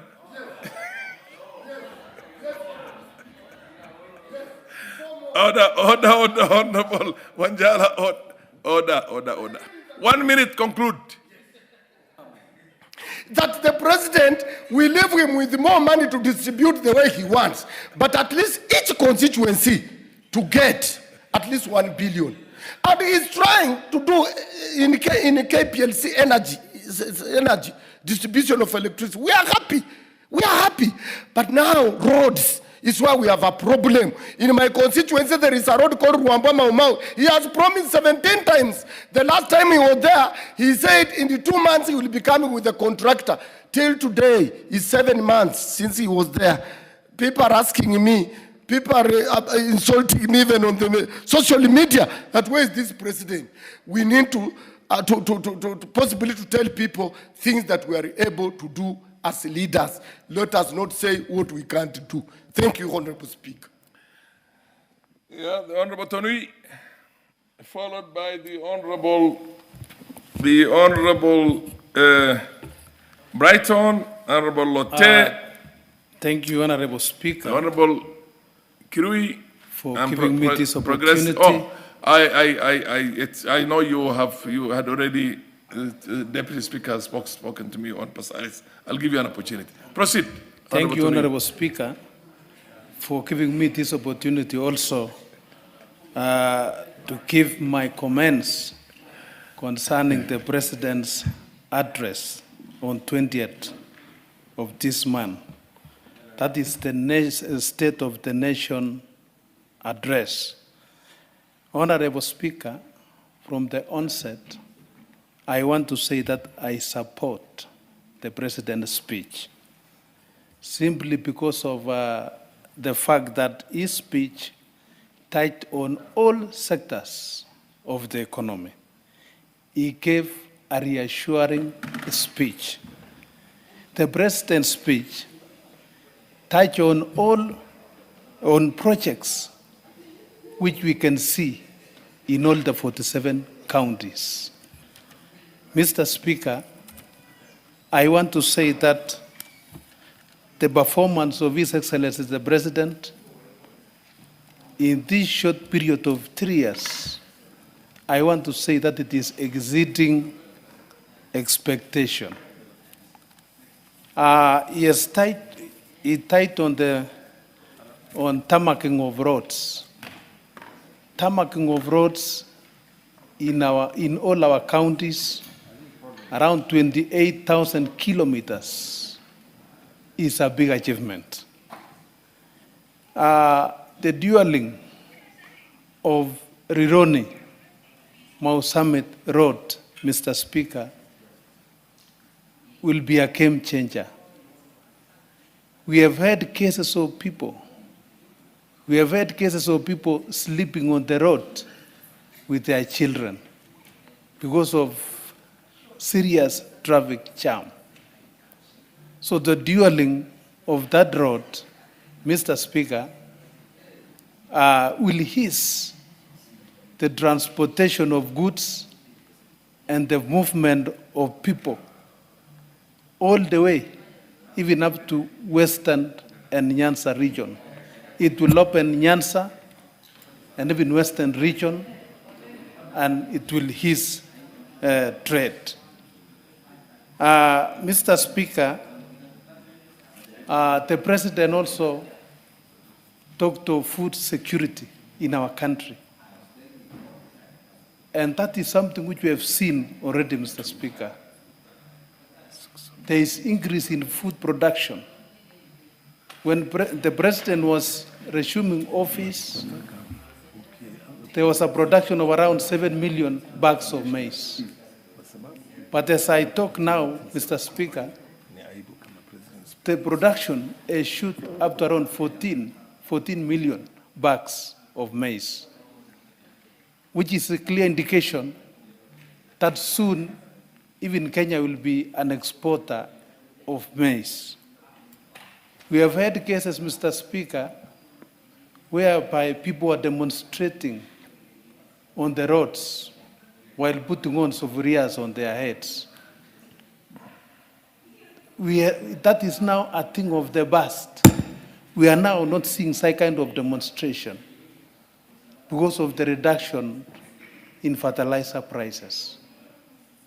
That one, Mr. Speaker, cannot be underestimated. It has also led to creation of jobs.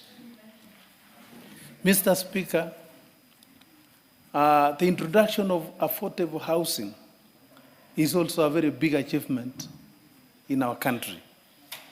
Affordable houses will rid our country of slums.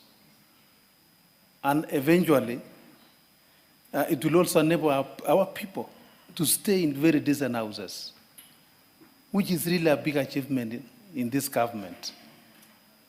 We also have thousands of Just people. give a few additional minutes, about 4 minutes to Honorable Tonui. Thank you, Mr. Speaker. Waiting the whole afternoon Thank you, here. thank you. Mr. Speaker, this affordable housing also is easing unemployment of our youths in our country. We have very many youths without Continue. university graduates graduating without jobs. So most of these youths are now landing in the construction sites. Mr. Speaker, education is also an equalizer, we all know. This government has employed more than 70,000 teachers in a very short time. The president has already broken the record. So what the president has done Honorable Speaker, cannot be exhausted in one day or 1 week or 3 weeks. It needs more time.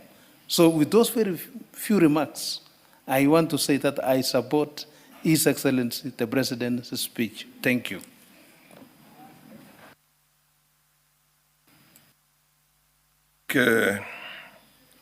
Honorable Brighton. Thank you. Thank you very much, Mr. Speaker, for giving me this opportunity to contribute on the State of the Nation address. Mr. Speaker, the President talked about so many aspects within the various sectors. One is the economy, two, agriculture, health, education, housing, youth, digital information, among many other sectors. Mr. Speaker, President promised us to take this country from third world country to first world in our lifetime. That in itself is a good vision for this particular country, and a good dream that this country will get transformed one time and become first world. Mr. Speaker, just this week, on 28th, Rironi Mau Summit Road is going to be launched. And I'm part of the beneficiaries of people who use that road. And I've slept in that road for so many, in a number of times when I'm traveling to constituency or when I'm coming back from constituency. Rironi Mau Summit, through Mayu, and also all the way to Kericho, to Kisumu, and to the border. And also the other one is Mau Summit to Eldoret and all the way to the border. Will bring a lot of transformation and end chronic traffic jams in that particular route. And apart from that, there are so many other highways that are more than 2,500 kilometers of highways that are scheduled for dualing. And also, I come from an agricultural practicing constituency where tea has to be transported from tea buying center to the factory, from factory all the way to the market, Mr. Speaker. And the President, in his speech, is promising that in the next 10 years, he will have built more than 28,000 kilometers of new tarmacs in the entire country. This in itself will promote good communication and transport across the country. Mr. Speaker, in education sector, when we came in 2022, when the CBC was being experimented, we thought that it would fail. But I'm happy that the President has given closer attention, and so far he has supported with regards to capacity and employed more than 76,000 teachers in the last 3 years, and is promising to employ another 24,000, which will make it to almost 100 and something, 102 or thereabout by next year. CBC is now working. And I'm happy because also the President has done 23,000 new classrooms constructed, and also more than 1,600 laboratories are underway in order to support the CPC system. There is the issue of the university model, funding model, where student-centered funding model now ties scholarship and loans to the needs and merit. And currently, more than 500,000 students have actually benefited from this. And also, the TVET enrollment has increased significantly from around 341,000 to almost 718,000 of students who are being trained in the TVET sector. And you know, skills development is one of the areas where we should give proper attention. Mr. Speaker, on food security, the government shifted from subsidizing on consumption to subsidizing on production. And this is the reason why there has been so much production in the agriculture sector. And the government has intentionally registered more than 7.1 million farmers digitally, and therefore removing cartels and brokers from the inputs, and also give additional 4 minutes to Honorable Brighton. Proceed, Honorable Brighton. yes, and also subsidizing from a bag of fertilizer, 50 kilos, from 7,500 to 2,500. This has significantly improved on the production.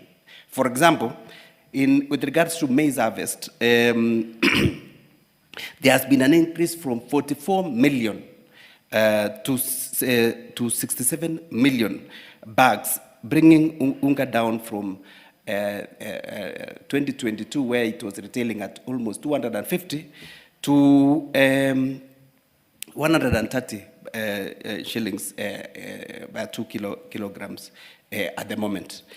With regards to economic transformation, 3 years ago, inflation was so high, it was to the tune of almost 9.6% in around 2022-2023.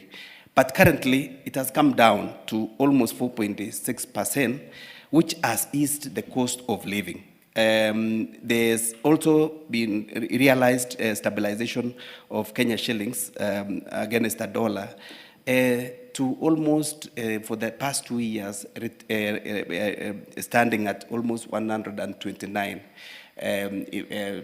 down from almost 160 in the year 2022-2023. Mr. Speaker, from the universal healthcare, 27 million Kenyans have registered for SHA, and this has significantly tripled the number of those population that are registered for NHIF. And this means that many are now going to access subsidized medical treatment when they go to the hospital. Actually, 107,000 community health promoters have been deployed in every ward in the entire Republic. And these CHPs have visited almost 8.9 million households, screening some of the lifestyle diseases like diabetes, like hypertension. And this has helped to diagnose some of these diseases at early so that they can be addressed in an health center setup or a dispensary setup. Government is paying premiums to more than 2.3 million vulnerable Kenyans. Those are the poor in the society, the elderly, and the orphans, and among others. Mr. Speaker, with those few remarks, I submit. Thank you so much.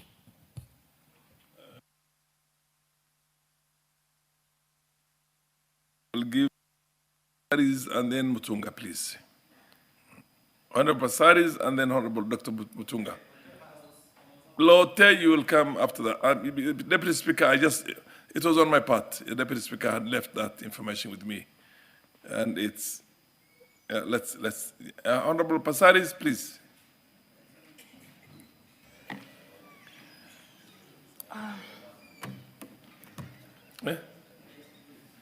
Go to the next one to you. Yeah, on the left side, on the right side.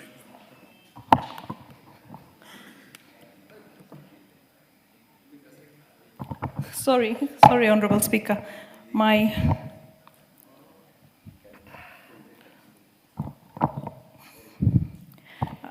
Honorable Speaker, this is such an important thing. I decided I need to actually get it right from the word go. Honorable Speaker, first of all, I would like to say that as I rise to contribute to the State of the Nation's address and to acknowledge the progress the country has made under the leadership of our President, the Honorable William Samoei Ruto, the gains in agriculture where production has surged and imports have significantly been reduced are really visible in households.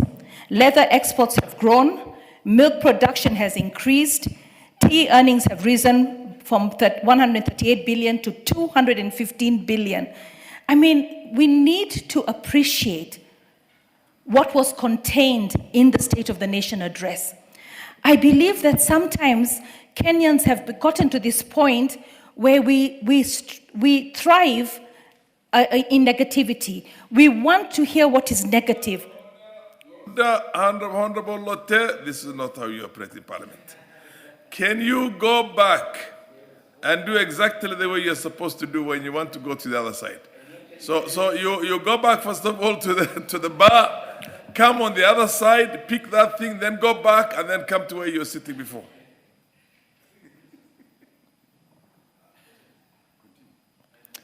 No, come to this side where you had to pick the paper from. You pick the paper and then go back. Lessons learned. Too bad these rules were, we got it from the Westminster system, and we just have to, now you can come and sit where you are. He's a first timer. Proceed, Honorable. Okay, Honorable Speaker, I have to start from the beginning. I suffer from OCD, so when you interfere with me like that, I lose my chain of thought. So, Honorable Speaker, and my colleagues, I rise to contribute to the State of the Nation address and to acknowledge the significant progress our country has made under the leadership of His Excellency William Samoei Ruto, our 5th President. The gains in agriculture, where production has surged and imports have reduced, where are being felt directly by our people. Tea earnings have risen from 138 billion to 215 billion shillings. Milk production has increased from 5.3 billion liters. Leather exports are up by 56%, and nearly 8 million animals have been vaccinated. These are not abstract figures. They are real improvements in the lives of Kenyan households. In the healthcare sector, the President mentioned that over 27 million Kenyans are now registered under SHA. 107,000 community health promoters are active in every ward, and the availability of medicine has improved drastically. In education, over 76,000 teachers have been hired and 24,000 more expected in January. TVET's enrollments have doubled from 353,000 to 737,000, and 23,000 new classrooms have been delivered. Here in Nairobi, we had such a challenge, transition from primary to secondary, because we did not have classrooms. And that meant that our young boys dropped out and then ended up in the estates. Then they're exposed to drugs, they're exposed to early teenage pregnancies. So the classrooms are making sure that our students' transition is happening. These are national milestones we must appreciate, even as we call for more. Mr. Speaker, let me state without hesitation, I support the President and the broad-based government, because at this moment in our nation's history, maybe if you go, it's a lot of humming in the thing, but just I know, give it a bit of distance. I feel that too. Okay, that's okay. Okay, proceed. Okay. Mr. Speaker, let me state this without hesitation. I support the President and the broad-based government because at this moment in our nation's history, there is no alternative to unity, stability, collective responsibility. Kenya cannot afford divisions. We rise only when we rise together. Sorry. Kenya cannot afford division. We rise only when we rise together. Governments, opposition, parliament, and the people. Together, we can build this country. This whole idea of multi-party politics, you know, I mean, we fought for it, we got it. But at the end of the day, my party leader, I can't call him the late, Raila Amolo Odinga, he believed that even if I was running for a position in government and I didn't get it, I can't be in opposition. I need to work with the government. And people sometimes used to ridicule him. But look at every stage that he joined government, whether it was the handshake, whether it was the Nusu Mkate. At the end of the day, it was because of his love for this country. His love for making sure that united, a country that is divided cannot stand. So by uniting, it meant that Kenya can now look at issues and be in a position to provide what is needed for its citizens. And so I think we should learn from that. It shows that Kenya is bigger than all of us and that the future demands collaboration, not confrontation. The president spoke clearly about and powerfully about our development journey. He reminded us that nations like Singapore, South Korea were once our peers, and that if they could rise, so can we. So that means you have a dream, you have a vision, you have a yardstick. Before we crawled, we were stagnant. We got stuck, COVID, the Ukraine war. Today we are walking, and with discipline, predictable policy, governance reforms, investor confidence, we have entered a marathon. And if we stay the course, one day we'll be sprinting to prosperity. Mr. Speaker, infrastructure is at the heart of this transformation. The president outlined the unprecedented scale of investment, tarmacking 28,000 kilometers of road, dualing 2,500 kilometers of highway, modernizing JKIA, expanding our ports, upgrading SGR to Kisumu and on to Malaba, beginning January 2026, commencing the dueling of Rironi, Naivasha, Nakuru, Mau Summit within this year. This is how nations move from potential to prosperity. But ambition must be met with discipline. Give an additional A shilling 4 minutes, yeah. must build a shilling's worth of infrastructure. Not inflated contracts, not ghost projects, no wastage.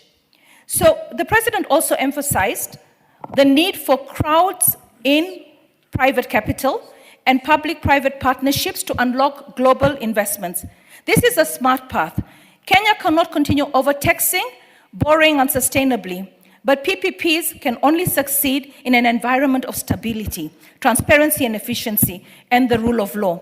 Do you know, one of the biggest problems that I feel Kenya has, and sometimes I wish that elections were every 10 years rather than every 5 years, because we are perpetually in election mode. I mean, from the time we finish one election, we are campaigning for the next. We need to actually look at our election laws and make elections. I mean, I was in South Africa, and they were having elections, and you could hardly even tell. You know, we have to make sure that we protect the business people.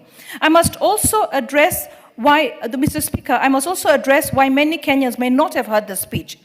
In terms of sports, all right? I mean, there were things that I felt the president has done so much that there are certain things that he didn't capture in his State of the Nation address, like the amount of things he's done in sports, the infrastructure he's putting in sports, the motivation he's given to our sportsmen, like look at what he did for Harambee Stars during the AFCON. If you go to our stadiums, you're proud of them. And I think Talanta is going to be one of the best stadiums that we have in this region. And I believe that, you know, the president didn't mention it, but it's a key employment opportunity for our youth, and it will also keep them out of trouble. And I feel that there's an area there that, you know, should have been captured on what he has done for the state in sports. Give us some additional. Yeah, I mean, Wanjala, I had 20 minutes. Proceed, yeah. As we celebrate progress, we must also confront what remains unsolved. So it's, you know, there are other things. So my take was sports should have been mentioned in the State of the Nation address. The issue now, Mr. Speaker, there's an issue that is really bothering me. Much as we're going to create all the funds that we're going to create and move away from, you know, move away from borrowings, I feel that we have a problem with pending bills. The country needs to really assess its pending bills. It needs to make sure that it clears the pending bills. We've got PWDs, women, youth that are owed money. And I feel that a lot of people are suffering because of this. So I would have loved to hear about what are we going to do about the pending bills? What is the way we're going to solve it? Because this is actually a big problem. I like the fact that we talked about Nyota. The president launched it recently. But I also think, when I look at Greece, the country of my father, everybody serves in the military by compulsory. And I think NYS should be compulsory. We should take all the youth. Because if we don't do that, then what happens is our youth are left. And we should continuously make sure that we can adopt them. But then, for us to do that, we must also confront population. I feel sometimes very sad that religious leaders don't want to talk about population. They feel that, and I've even heard Sauti Sol sing a song about, every child is sent with a plate. The fact is, every population has to be planned. And if we don't plan our population, then our resources become overstretched. It is really sad to see a mother with 8 children, and she cannot even afford to pay for 2 of them to go to school. That means uniforms, books, and then that child will actually fail. And when that child fails, cannot even be accepted as a police. All right, or any other job in the future. So we have a problem, and I think I would have loved to hear the president talk about what the nation is going to be doing in terms of population and making sure commodities are available. I know we've had a lot of improvements in SHA, and I think the president's very bold. What he did with SHA, moving us from NHIF, a lot of people thought, why do this? But the fact is, NHIF was not working. Right? But I would also like to see those who provided services, genuine services, right, paid. Because when we don't pay the people that provide the genuine services, we lose credibility of people partnering with government. And on the issue of SHA, one of the biggest problems that I have, while the president says that you go to a hospital, you get treated, I don't know whether it's the hospitals that are doing this, but investigations are being charged. You need to pay for your x-rays, your scans, your PET, and we're buying for all this equipment. So I don't understand. We're paying the doctors, the technicians. Why are we charging for investigations? Why are we not paying for implants? You've got road carnage in Kenya. We've got people that are in hospitals that are actually not having their surgeries because they can't afford implants. Additional 4 minutes. Thank you, Mr. Speaker. So, Mr. Speaker, I feel that these are certain areas. When it comes to housing, do you know, I want Kenyans to understand, just look at your own house, the one you're managing. Like, I have my house, I have my business, and I struggle. And now you have this one man called William Samoei Ruto, who dared to run for president of Kenya. And now he's the president of the country. And we expect him to be a miracle worker. Even the things that you should be asking God, you're expecting William Samoei Ruto to give you. I mean, he is working very hard. And he's bold. For me, I mean, if he has to, there's some people say, he's a dictator. But if you have a benevolent dictator and he gets things done, it is not bad for a country. A democracy that doesn't deliver, I would rather a benevolent dictator. And at the end of the day, sometimes I feel our constitution lets us down. It lets us down because every time you want to move, Nairobi is full of garbage. You cannot even fix the problem of garbage. Why? Because every time the governor is trying to give the contract out, somebody goes to court. So when they go to court, it stops the whole contract. So for me, when it came to housing, the journey that the president walked, because I'm in the housing committee, to get housing, to make sure we had that fund dedicated to housing. Everybody laughed and rubbished him, and everybody starts thinking, oh, he's going to make millions. Maybe he owns a cement company, maybe he owns a steel company. Let me tell you, look in your neighborhood and look at the houses, the dignity that our people are going to live in. Mukuru, 14,000 houses. It's going to be a whole town in itself with every facility. I mean, Kenyans, wake up, start praying for your president, start helping him, start seeing how you can contribute. We need to have the resources. We need to make sure we raise the money without raising the taxes. But you can't say we don't want taxes and we don't want a fund.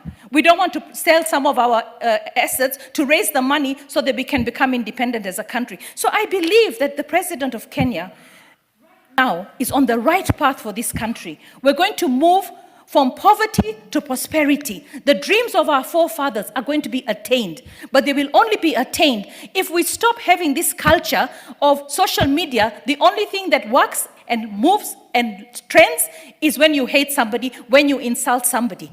Why not try to make things trend with praising somebody? Why not try to come up with ideas on how you can improve your country? Somebody sent me a text recently asking me, can you give me 20,000? I want to buy a photocopy machine. I told him, why didn't you apply for Nyota? You could have got 50,000 and bought 2 photocopy machines. Kenyans have to be aware. Stop looking at the things that say, the negative things about the government. This is your country. By the way, no matter where you go in the world, I want to tell you because I'm well-traveled. And I'm half Greek. And Greece is also a country that I have. But at the end of the day, this country, Kenya, is beautiful. We have challenges, true. Give our president a chance. And let me tell you, he will not disappoint. Maybe, somebody said he's exceeding expectations. I say he's approaching expectations. And he will exceed expectations. And he has learned now to move ahead and forge ahead for you, no matter how you insult him, no matter how you bring him down, no matter how you make him trend. He's even accepted the name Kosongo. Call him Kasongo, I'll dance to it, let me continue with the work. He's working for each and every one of us. And every area that he's touching, start appreciating. Sometimes I feel if you are a teacher who got employed, who was unemployed for so many years, 76,000 of you, the police, the NYS recruits, or your student, your student is in school, help, so if you are having all those benefits, do you ever sit and think for 1 second, let me pray for this president of ours because of the peace and stability this country is enjoying, because of the job that I have? No, the first thing you're going to do is to say, my salary is not right, my salary is being taxed. But why is it being taxed? Because we have a population that needs to be sustained. We need to hire doctors, we need to hire nurses, we need to hire buy medicine, we need to build houses, we need to build infrastructure. So for me, I really pray that Kenyans will wake up to the idea that your enemy is not my enemy. The deputy president was impeached. Why? Because William Samoei Ruto saw that this man is not going to help me deliver on what I need to deliver. So now he has Kindiki as his deputy. And he is working without somebody who is ambitious, trying to undermine you so that he can become president. I believe that if anybody is thinking right for this country, you don't cut them short. And that's why I'm a 2-term politician right now. Even if I don't get my 3rd term, I want to make sure that the president, William Samoei Ruto, if God keeps him healthy and well, gets his 2nd term. Because the projects that he started, which the other side are saying they're going to stop immediately, they come in, are going to be a disaster for this country. Because you're going now in a marathon to fix the country, and then you want to stop it and start from zero. Never allow yourself to be convinced that way. Somebody's enemy is not your enemy. Hate can never develop this country. Division, tribalism can never develop this country. I have Kikuyu blood, but at the end of the day, I don't want to be a Kikuyu. I want to be a Kenyan. I want to be a Kenyan that supports any president in that office. It does not have to be a Kikuyu, all right? It can be anyone. It can be somebody even from, there's a time we had Godana, and people were saying, this is presidential material.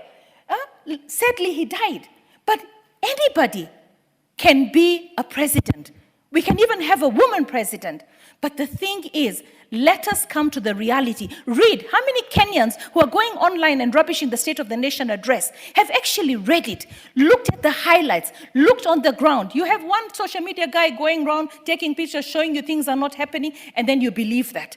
You'd rather believe a lie than the truth, even if the truth is facing you right there. Even if you're employed as a teacher by the government of William Samoei Ruto because he has worked hard. Do you know, Mr. Speaker, at the end of the month when I receive my salary, or when I'm traveling somewhere and the parliament can pay for me to go to the Pan-African Parliament, buy my ticket, pay my per diem to go there, do you know, I thank the president.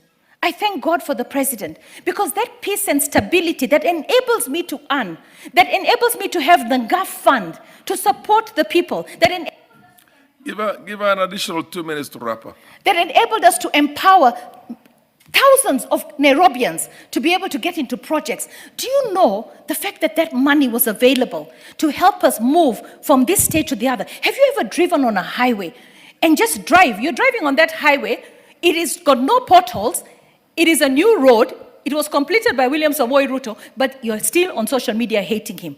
You're not understanding that he budgeted to complete that. I was in Mombasa recently. The dual carriageway that is coming up in Mombasa all the way to Kilifi. I mean, this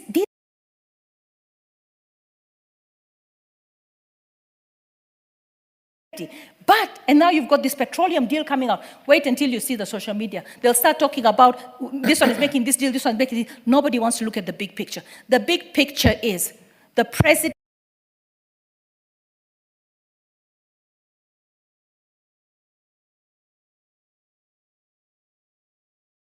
and we're going to get there. So what I want to tell Kenyans, start appreciating the little that you have, because more can never come from God. If the little that has fallen in your lap, you cannot say thank you. So if you're asking yourself, why am I unemployed? It's because you're beating the person who could employ you every single day on social media. Why is my salary not coming up? Because you're beating the person who can make this economy grow and double your salary.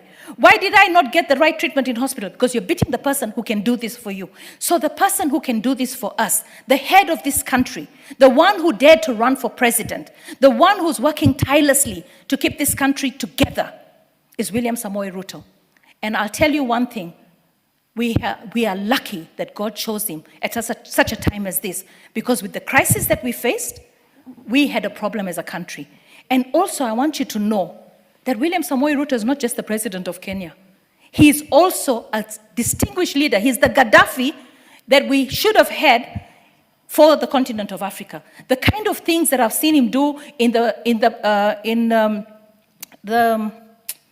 Africa Union, it's for the entire continent. All the barriers that we are breaking are going to be good. Kenya has already stopped visas for so many people coming in because we want to make Africa grow. We want Africa to be able to achieve its objectives from the forefathers. We are no longer the dark continent. We have a lot of issues, but we need people in the right offices. And William Samoei Ruto is just that one person in the right office in Kenya. We have Kagame on the other side. These are leaders that can steer this economy. Ramaphosa trying to get into the G7. Was it the G7, the G10? G20. G20, sorry, the G20. I mean, for South Africa, that is good for Africa. So I want Kenyans to understand. Start thanking God for the peace in this country. Start thanking God for the unity. Start seeing your neighbor as a Kenyan, not as a tribe. Forget about tribalism. Anybody who's uniting for tribalism. And then on the other side, let me tell you, they want to come in with power, but what's the agenda? The agenda is they have none. So we have somebody on the seat with an agenda, with a roadmap to move us, again, I want you to hear this, from developing to developed. Let that man have the life, the energy, the wisdom, the determination that God has given him up to now until we reach 2032. Because then you will look back and say, thank God I made the right decision. Thank you, Mr. Speaker. Honorable Dr. Mutunga, the Chair of Agriculture, you take precedence of other members who are here now. Thank you very much. This is an agricultural country. It's the mainstay Yes. of the economy. And Yes, there's a indeed. lot of agriculture in that State of the Nation address by the President. So it's only fair that you have an early shot at it. Proceed. Thank you very much, Honorable Speaker, for the opportunity to join the other members in, first of all, thanking our President for being very clear in his speech. Honorable Speaker, if I was asked to grade this speech, I would say that the President was finely balanced in what he said.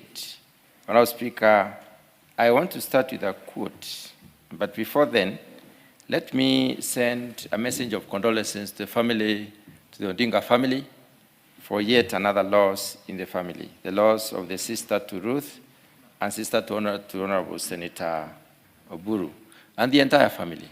And Honorable Speaker, we pray for the family that they may overcome the grief which has happened soon after another major hit in the family. We are with them, and we shall stand with them in prayers. Honorable Speaker, our President is firm, focused, and forthright. And I say so without a blink because I know him. Honorable Speaker, let me bring in a quote from somebody called the President, I think, of Malaysia, the Prime Minister of Malaysia, Anwar Ibrahim, about 2 days ago.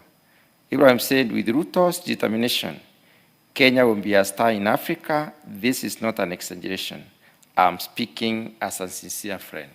That is somebody from very far away who is commending our hero, the President of Kenya.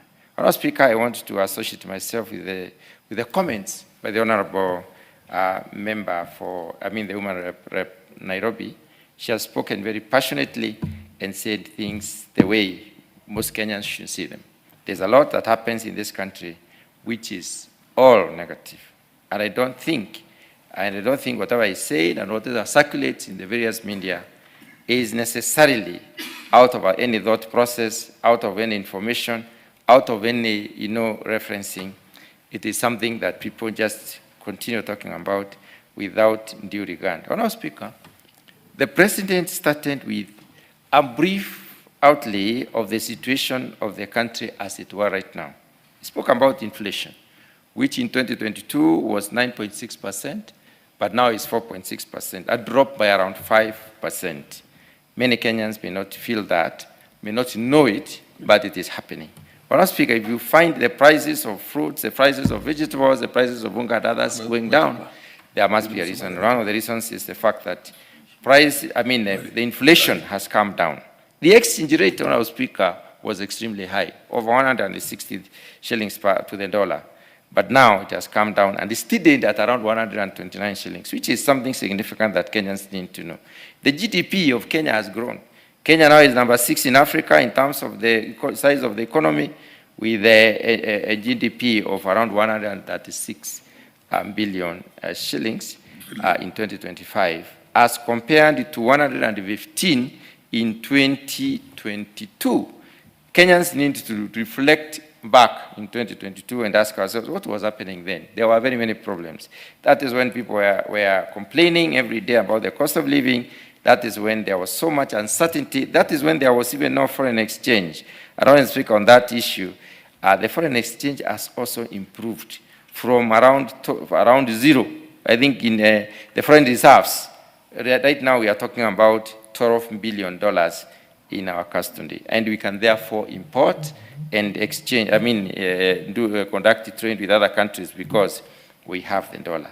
He spoke about many things, but Honourable Speaker, let me say something. The stabilization of inflation and the strengthening of the shilling are presented as relief for households and macroeconomic stability. They are clear tenets that make us believe that the household is now better and the economy is better. The increase in GDP, the increase in reserves, the increase in foreign direct investment into this country, the new businesses that have come by as a result, and the improved credit rating for Kenya can basically tell us one thing, that the investor confidence is improving, that the economic fundamentals of this country are better, and Kenya is measuring very well in the global competitiveness. Give the Honourable I have only Chair just an begun. additional 5 minutes. Proceed. Honourable Speaker, I think I had not even consumed the 5 minutes. I've only just begun. Yeah. Honourable Speaker, I was saying that shows that this is a country anyone would like to be. And I would like to mention something that Honourable Fasaris has said, that whenever you leave this country, you go to other countries, go to whichever country you think about. On the third day, you are already missing Kenya.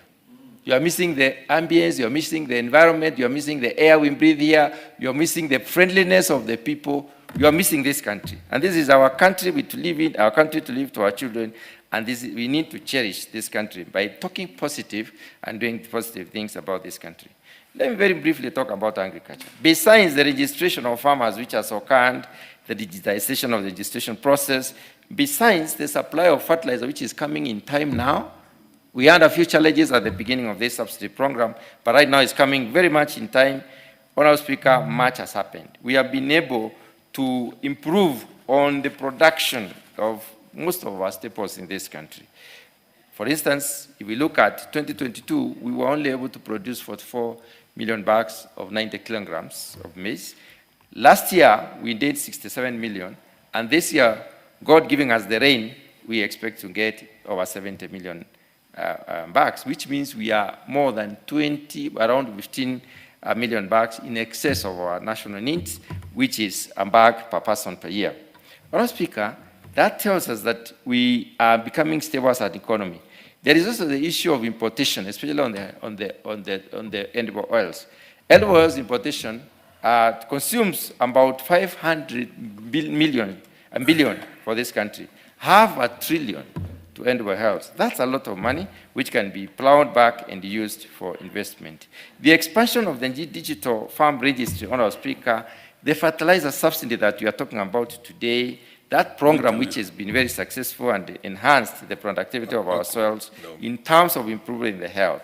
The shift to support farmers directly instead of supporting consumption, supporting production, increase in productivity, the cutting out the middlemen by stabilizing the food supply and also stabilizing the prices of food means that this country is headed in the right direction, and we can only be grateful that we have a president who resonates with the needs of the people. That improved output across the various sectors. Talk about tea, it has improved. Talk about coffee. This country has a target to produce, to sell more than close to 200,000 metric tons of coffee by 2027. And I can see ourselves meeting that target, Honorable Speaker, because right now we are talking about right now, we are talking about 60,000 metric tons, and it's improving. Next year, we are looking at around 250. We are looking at in the next 3 years around 150 metric tons. And this is something significant because we are not only getting foreign exchange, we are also selling our product excellence, putting money into the pockets of the farmers and enabling the farmers to do better. In sugar industry, we have been able to almost meet our national demand. Our national demand is around 1.12 million metric tons of sugar, but we are doing 815,000 metric tons after just a few adjustments under the Ruto administration. And this is something that Kenyans need to be aware of.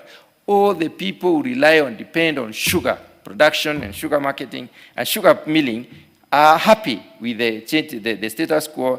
They are happy because we are now processing our own sugar and distributing the country instead of importing, which means exporting jobs and losing foreign exchange. The expansion in this industry has enabled us to do very well. Honourable Speaker, there is this issue of universal health care and the approach that the our Honourable His Excellency the President has taken.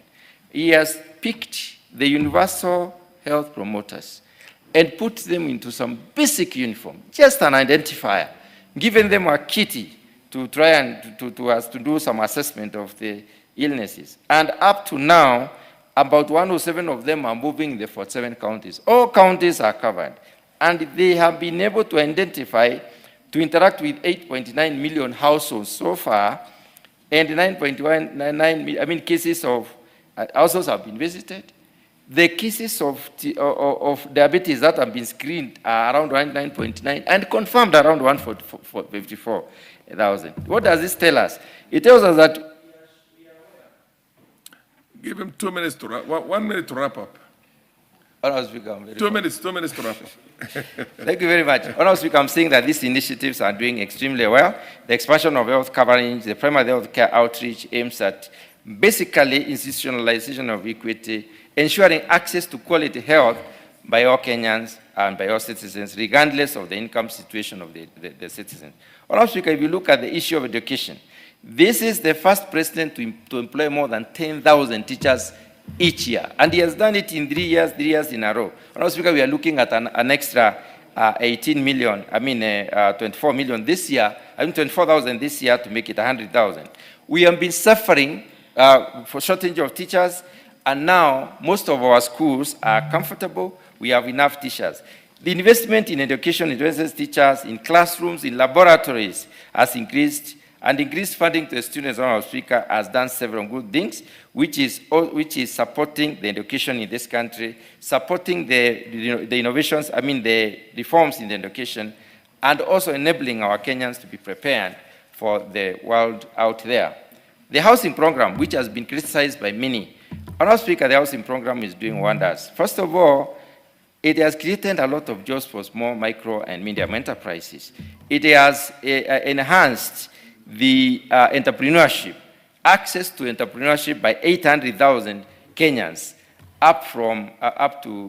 who are getting accessing up to around 150,000 shillings for each person.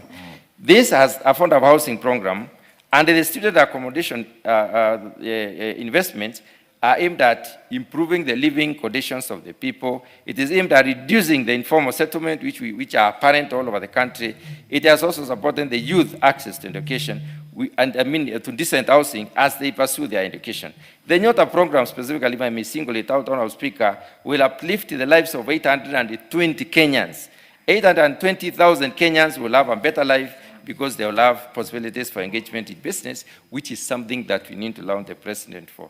In his focus, Honorable Speaker, the President has also looked at the digital infrastructure, services, digital skills and training, and also positioning Kenya as a key enabler for youth employment. This particular initiative, as will innovate entrepreneurship, will come up with other innovations that will help this country to create more and better jobs, which are quality jobs for the Kenyans. And that is what we are looking for. Honorable Speaker, when we look at the infrastructure, improvement of infrastructure, and I may take a minute here, Honorable Speaker, improvement of infrastructure across the country is so significant because, first of all, it will reduce competition among peers, among ourselves. Everyone there here would like a road done in their village.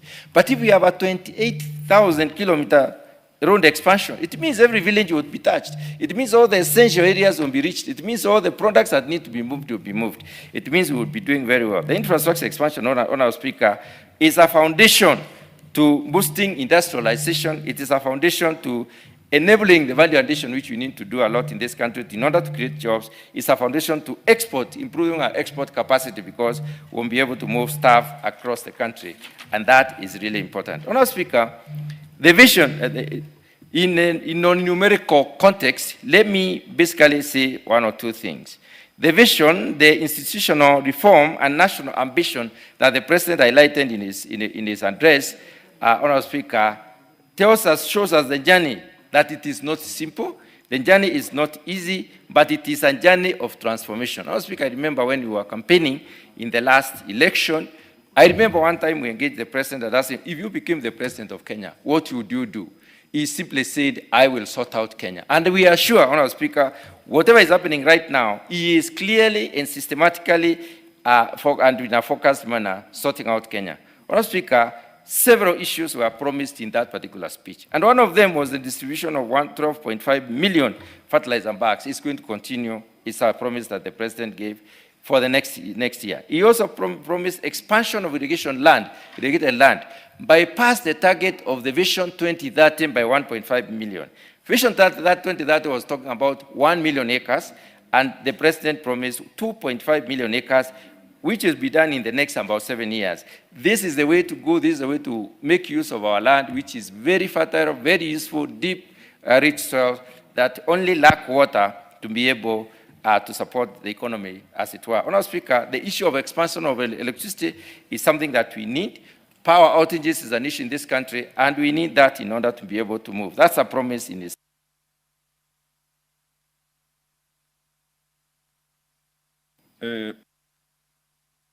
Followed by the Honorable Kitur. Thank you, Mr. Speaker, and thank you for giving me this opportunity to also prosecute on the presidential speech, the State of the Country address. Mr. Speaker, from the onset, I want to say that I support this speech 100%, and I am one of the disciples who believe on hope. I think this speech, Mr. Speaker, is a speech of hope and futuristic in nature. This speech is based on equity and a comprehensive, balanced national development, Mr. Speaker. I think, Mr. Speaker, when I go out there, I was engaging some people recently, and they say that the President was actually launching his campaigns. And I went to understand what our State of the Nation address says. And this is what it says. This speech that is called the State of the Nation address, Mr. Speaker, is an annual address by the President to the both houses that enumerates the accomplishments, the goals, and the priorities for the upcoming year. Mr. Speaker, I did not see a launch of a campaign for 2027. The naysayers, Mr. Speaker, are afraid because this speech that was done by the President has never been done before. because a speech that aspires to take Kenyans from a developing country to a developed country has never been said in this house. And so because they are afraid and know that Kenyans are bright enough to understand that this is the person that will transform this economy, they are saying it is a manifesto or a campaign launch. The president never launched a campaign here. The president only enumerated what the government has accomplished in the last financial year and gave aspiration for the future. That is exactly what a State of the Nation address is supposed to be done. So the naysayers need to be told that the president did his right, in his right mind, in his position as the president of this country, to be able to enumerate to the Kenyans what has been done. And, Mr. President, what you've done should not be poured water onto. Because the people that are trying to say that the president did a campaign here are actually afraid. The president was able to enumerate what it has been done, and it is out there. Every person, every member of parliament that has spoken in this house has actually been able to point, is it agriculture? Is it health? Is it education? Is it infrastructure? All those things the president enumerated here can actually be seen on the ground. And so when the president does his part of the speech, nobody should be afraid. When they are looking for a campaign trail or a campaign speech or a campaign platform, I think the president will not come to this house. The president will go to where politicians are supposed to be. So this is what I'll say about the speech of the president. The speech of the president is based on what I believe. I am a Christian. It's based on faith. And as a Christian, the Bible says that if God has faith as small as a mustard seed, you can tell this mountain to move, and it will move. The president is seeing the challenges that we've gone through in this country, and he has the faith, and he is telling the mountain of underdevelopment to move. And I think it is time for Kenyans to rally behind the president because he's got the faith. The Bible talks about vision, and it says that my people perish for lack of vision. Mr. Speaker, the people who are trying to pour water on this presidential speech do not have vision. And when you do not have vision, Mr. Speaker, you cannot go anywhere. I think we need to rally the president. When he says that we are going to be like the Asian tigers, Mr. Speaker, even them, they had a vision when they were like us. And they were able to move because of that vision. We cannot perish being guided by people that are visionless. Mr. Speaker, I know you can look at a person at the micro level before you actually put him into a macro level. A person that has moved from being a chicken seller at this level as a person to become a global conglomerate can definitely transform a country at the macro level. The people that are complaining, they are saying that the president was launching a campaign. If you look at them, they have not even built a single kilometer of a road in their constituencies, even when they had positions, because they did not have a vision of having a tarmac road. So how then? Yeah, because we still have limited time and a few, but yes, half a minute to wrap up. To wrap up, thank you. Thank you, Mr. Speaker. How then will they be able to understand that this country needs to move?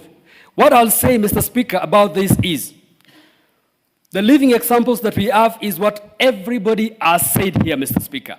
We've talked about a balanced development, where we actually have 28,000 kilometers of road being built across this country. I, as a constituency, is a beneficiary of this. And I've never seen this in the previous government. Even the previous government that they're saying were good.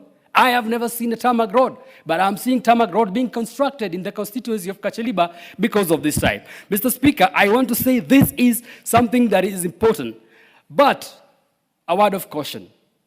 I'll say this to the president. Even if the president has got that kind of vision, there are people that can actually undermine his vision.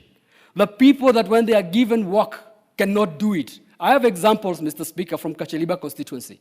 When we say that we are going to have the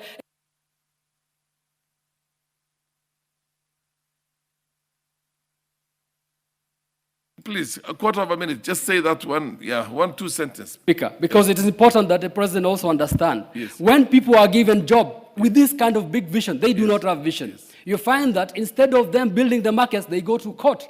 and stop the process. 3 years, there's no market being built, and yet the president has said we need markets. The same people allocating resources at the national level here.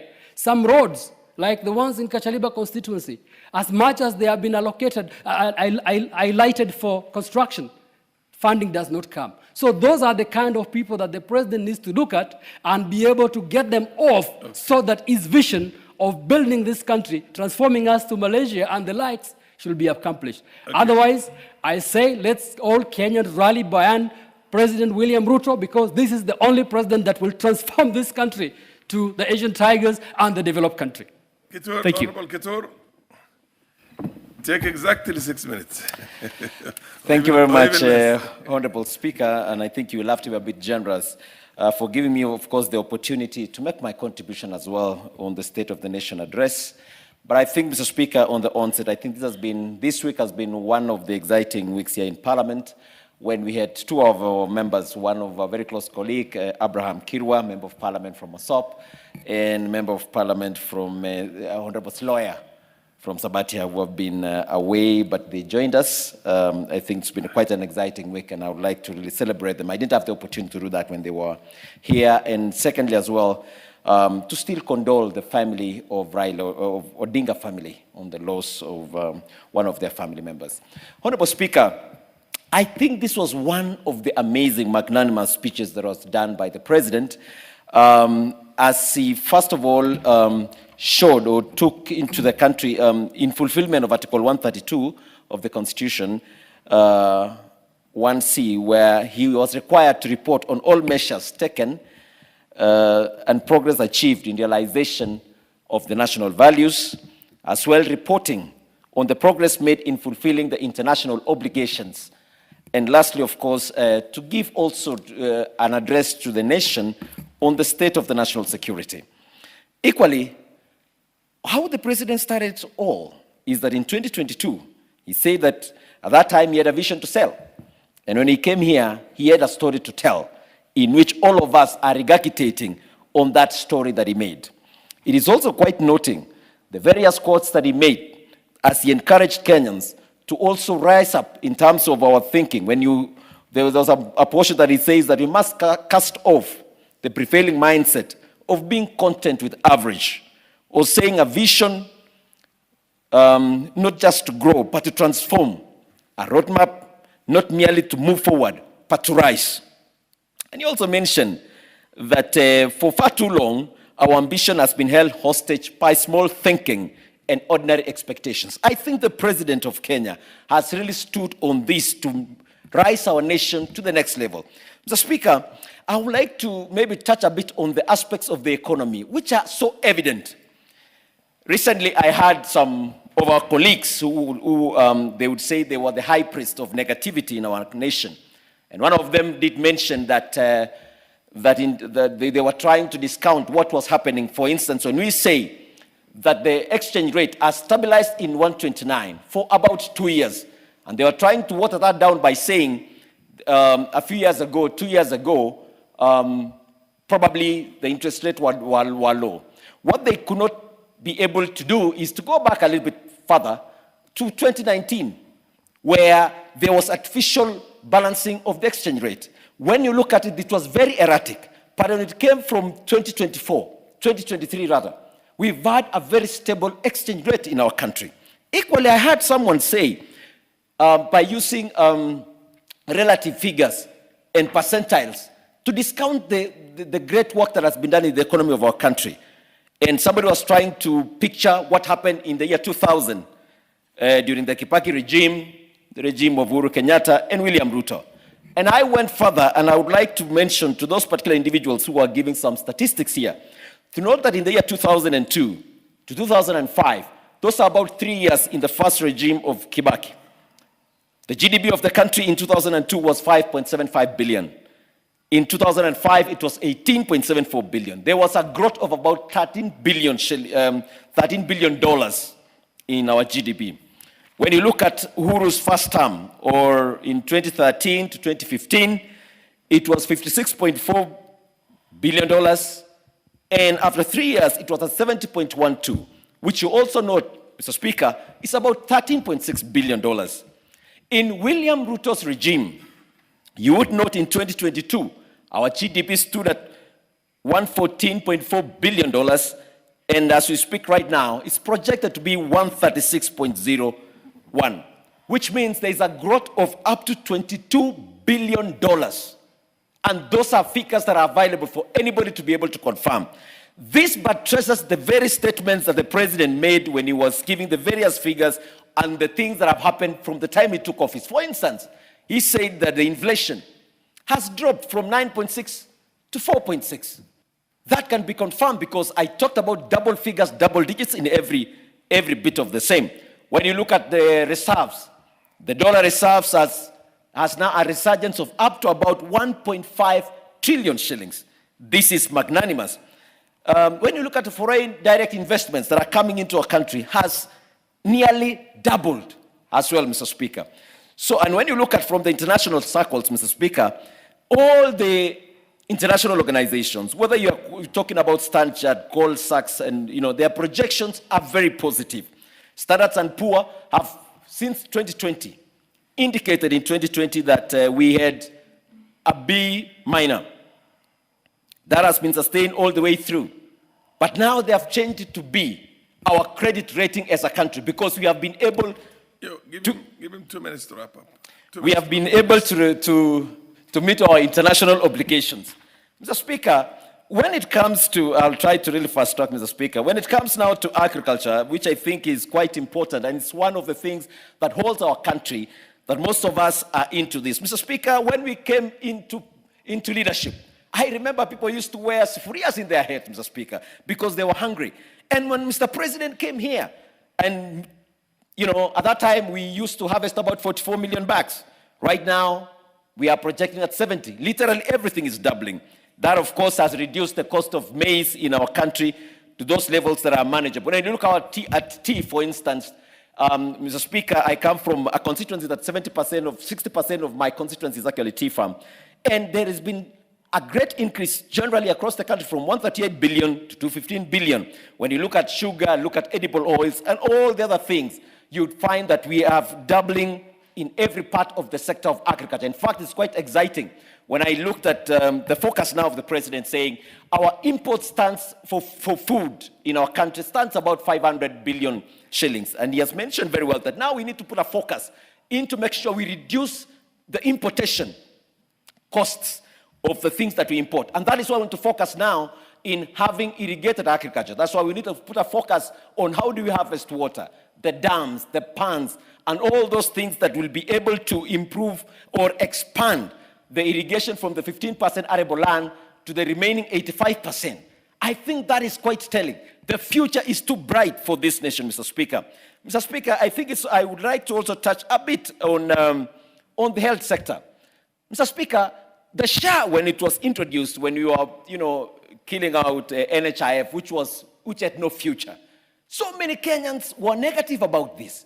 But right now, when you look at what the health sector has been done, whether you're talking about SHA, whether you're talking about the healthcare promoters, whom, when you look at the statistics, Mr. Speaker, they've been able to do an amazing job going back into the villages to be able to see those people who have diseases like high blood pressure, diabetes, and those kinds of things, so that they can be able to get early treatments. It's an amazing work that is being done in the health sector. Mr. Speaker, finally, I would like to talk about the issue of the road infrastructure, that even when the president made his statements here, we all stood amazed at what he wants to do with 5 trillion and how he's going to do it, Mr. Speaker, to raise that amount of money to be able to make our country a first world. Indeed, every Kenyan now can dream big and know that we are in a country that has a great future. The president has been talking about that we are going to be the first world. Indeed, that's where we are headed, Mr. Speaker. I would like to just, in summary, Mr. Speaker, say and encourage all Kenyans that let us support the president of our country. Let us be positive for this nation. The future looks so bright. Let us not be negative. And I wish our country the best. I had to cut it short, Mr. Speaker, because I'm seeing you a bit, you've been a bit generous to me, but I thank you, Mr. Speaker. Good work. Honorable Lochakapong. And then followed by Jaldesa and Letipila. Thank you, Honorable Speaker, for this opportunity for me to make a comment on the President's speech in the address to the nation. Now, Honorable Speaker, I want to begin by saying that I was a bit excited when the President said that it is possible for this country to be moved from where it is to a first world in our lifetime. Honorable Speaker, that in itself shows that the President is working around the clock to ensure that we move the country to a first world. And the President has put measures, strategies, and policies in place to ensure that this country moves to a first world. And it is for now all of us to believe, as the President believes, that it is possible that this country in our lifetime can move there. Now, Honorable Speaker, in his address, he did mention what he has done in terms of employment of teachers. Colleagues have said that here. I don't want to belabor that. That by early next year, we will be having 100,000 plus teachers employed by this administration. 2, affordable housing program. And I want to report here, Honorable Speaker, that today they were launching that in Sigor constituency. So I am happy that finally the affordable housing program has now reached Sigor, my constituency. Of course, we have things that we can see. There used to be a vision, now they are reality. We have a market in Sigor. We now have the affordable housing coming in. Now, the integrated digital platform to register farmers. This is a new thing. And so far, about 7.1 million farmers have already been registered on this digital platform, so that now they benefit from the affordable fertilizer and other associated things that come with that. Then the livestock value chain has also been rising. That therefore means that a lot has been done in that direction, that even pastoralists and those in livestock have something to celebrate, because now that is improving.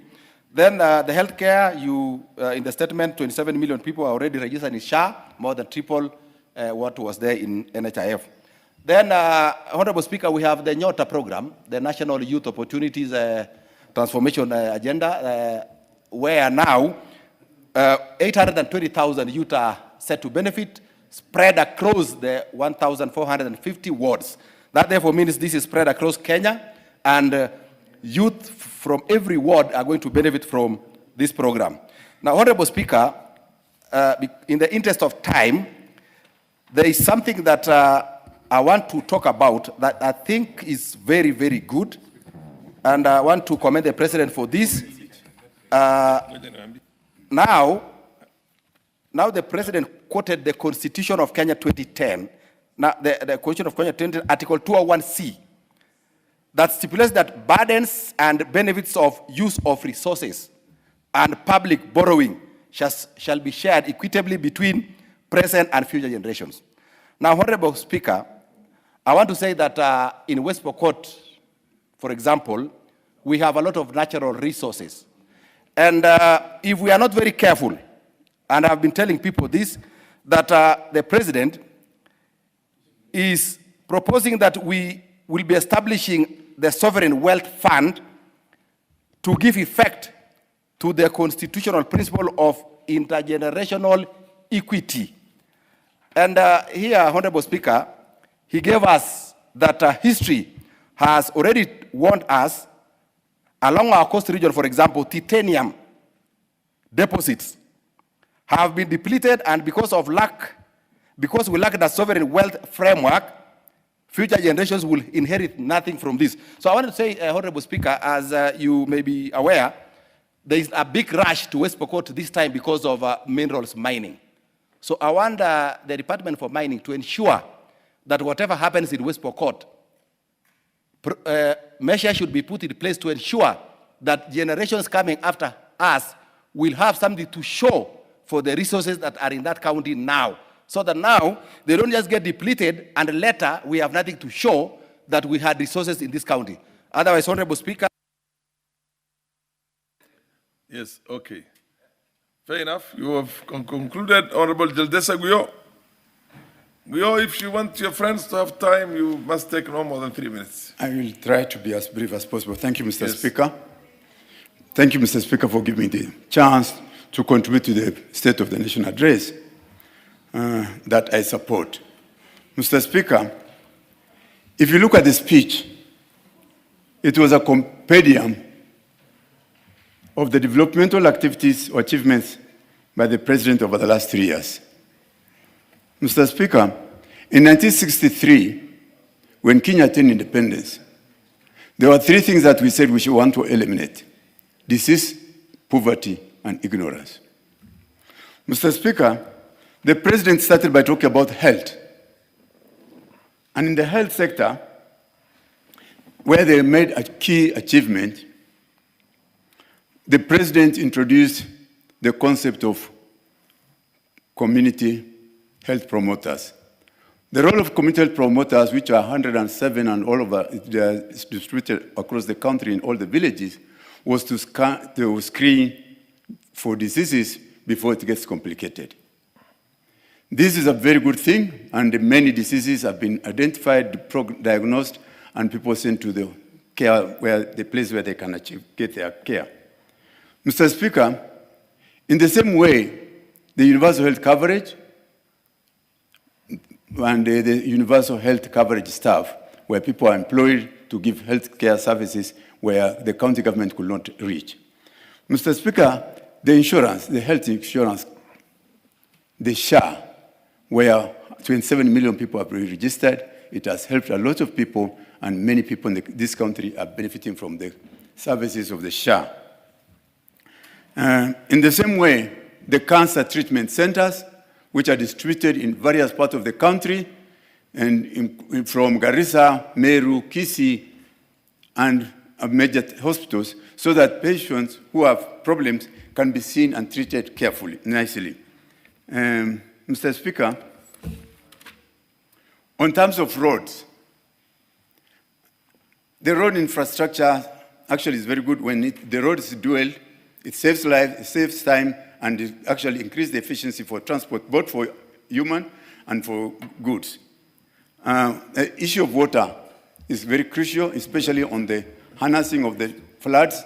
There are floods which come all over the country. It destroys water, it destroys infrastructure, and when we catch this water and use the dams for irrigation, then it actually saves the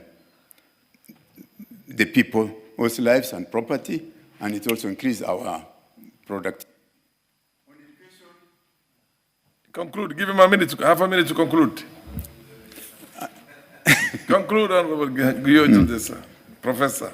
On education, many classrooms have been done, so many teachers have been employed, and we are expecting that more and more will be done. And I think in terms of classrooms, even the Parliament have a role to do through the NGCDF to ensure that there is equity of distribution. Thank you, Mr. Speaker. The Honorable Letipila. Thank you, Mr. Speaker. Thank you, Mr. Speaker, for giving me an opportunity to contribute and support the President's speech of the 28th of November. The President was a very optimistic speech that condensed his vision to take this country from a third world country to a first world, and I fully support his vision. There have been dissenting voices early on into the administration which have tried to silence the many positives done by this administration, but there are more positives, and we must learn to celebrate the progress that is done in our country, even as we highlight what we feel are areas that can be improved.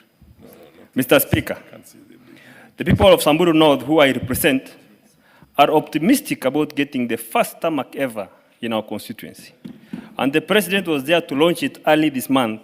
And Mr. Speaker, for the first time, we are feeling included in the development space of this country. And that is a positive, Mr. Speaker, that must be celebrated. Mr. Speaker, my constituency is getting connected to the national grid for the very first time during this administration. Areas like Lesirikan, Nachola, Marti, Opiroi, Baawa are getting connected to electricity like the rest of this nation. And that's a positive, Mr. Speaker, that must be celebrated. Mr. Speaker, this administration has taken a different approach to tackling the enablers of banditry, directly, while engaging the community as partners in fighting cattle rustling and on an equal footing. And that has greatly reduced instances of cattle rustling and reduced insecurity in many parts of northern Kenya. That is a positive that we must celebrate as a people of Kenya, and specifically as people of Samburu North. Mr. Speaker, SHA has been a great milestone under this administration. The SHA story has grown from pessimism to great acceptability across the nation. This is because people have seen firsthand the impact and the lives touched, even to far to reach areas of this country, like remote areas of Samburu North, feel included in the SHA success story. That is a positive, Mr. Speaker, that must be celebrated. Mr. Speaker, we are seeing milestone development infrastructure in Samburu North, like housing, modern markets, even institutional housing to our policemen and TVETs. Unlike the rest of this country, and as tax-paying citizens who have been paying taxes, but we see development going to select areas, we are feeling included. These are positives, Mr. Speaker, that must be celebrated. The livestock economy, Mr. Speaker, in terms of value addition, support to local pastoralists, and many other interventions to alleviate and mitigate losses during dry seasons are a very important area to the economy of northern Kenya.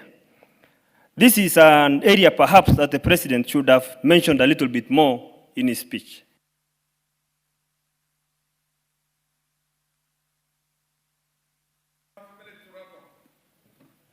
Thank you, Mr. Speaker. I wish the President the very best as he steers the ship of this country through both calm and turbulent waters. Mr. Speaker, all these points that I've elucidated here are issues which the President touched on in his speech addressed to the nation. Thank you, Mr. Speaker. Thank you.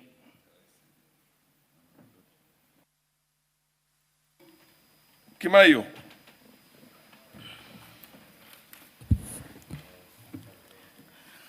Thank you, Mr. Speaker. Mr. Speaker, I must commend His Excellency the President for his State of the Nation speech last week. Mr. Speaker, his speech last week on the State of the Nation was well articulated. The state of our nation is one of a nation in transition. And His Excellency, Mr. President, Dr. William Samoei Ruto, puts it in a correct way that we are transitioning from, third world country to first world country. He is championing for our destiny. The President is championing for a prosperous Kenya, a Kenya that every Kenyan feels proud to be part of. Let me just mention some few things that through the leadership of His Excellency the President, we have achieved in the last few years. One is the issue of fiscal responsibility. We have a stable shilling at the moment. We have increased our dollar reserves. We have reduced inflation, just to mention a few. Secondly, Mr. Speaker, the bottom-up economic model, where we have the Hustler Fund, where it's not a must that you must, have a collateral to borrow for you to, empower yourself. So Hustler Fund has enabled the hustlers to borrow money from a source of government revenue. Again, through the Hustler Fund, the President ensured that millions of Kenyans who are blocked from accessing credit can now access credit. At the same time, there is the issue of affordable housing, Mr. Speaker, which His Excellency himself has said it's not about building houses, it's about creating jobs. It's about getting decent living for our Kenyans. And for that, we applaud the President. We have the transformation of the agricultural sector. For example, we have reduced the prices of fertilizer.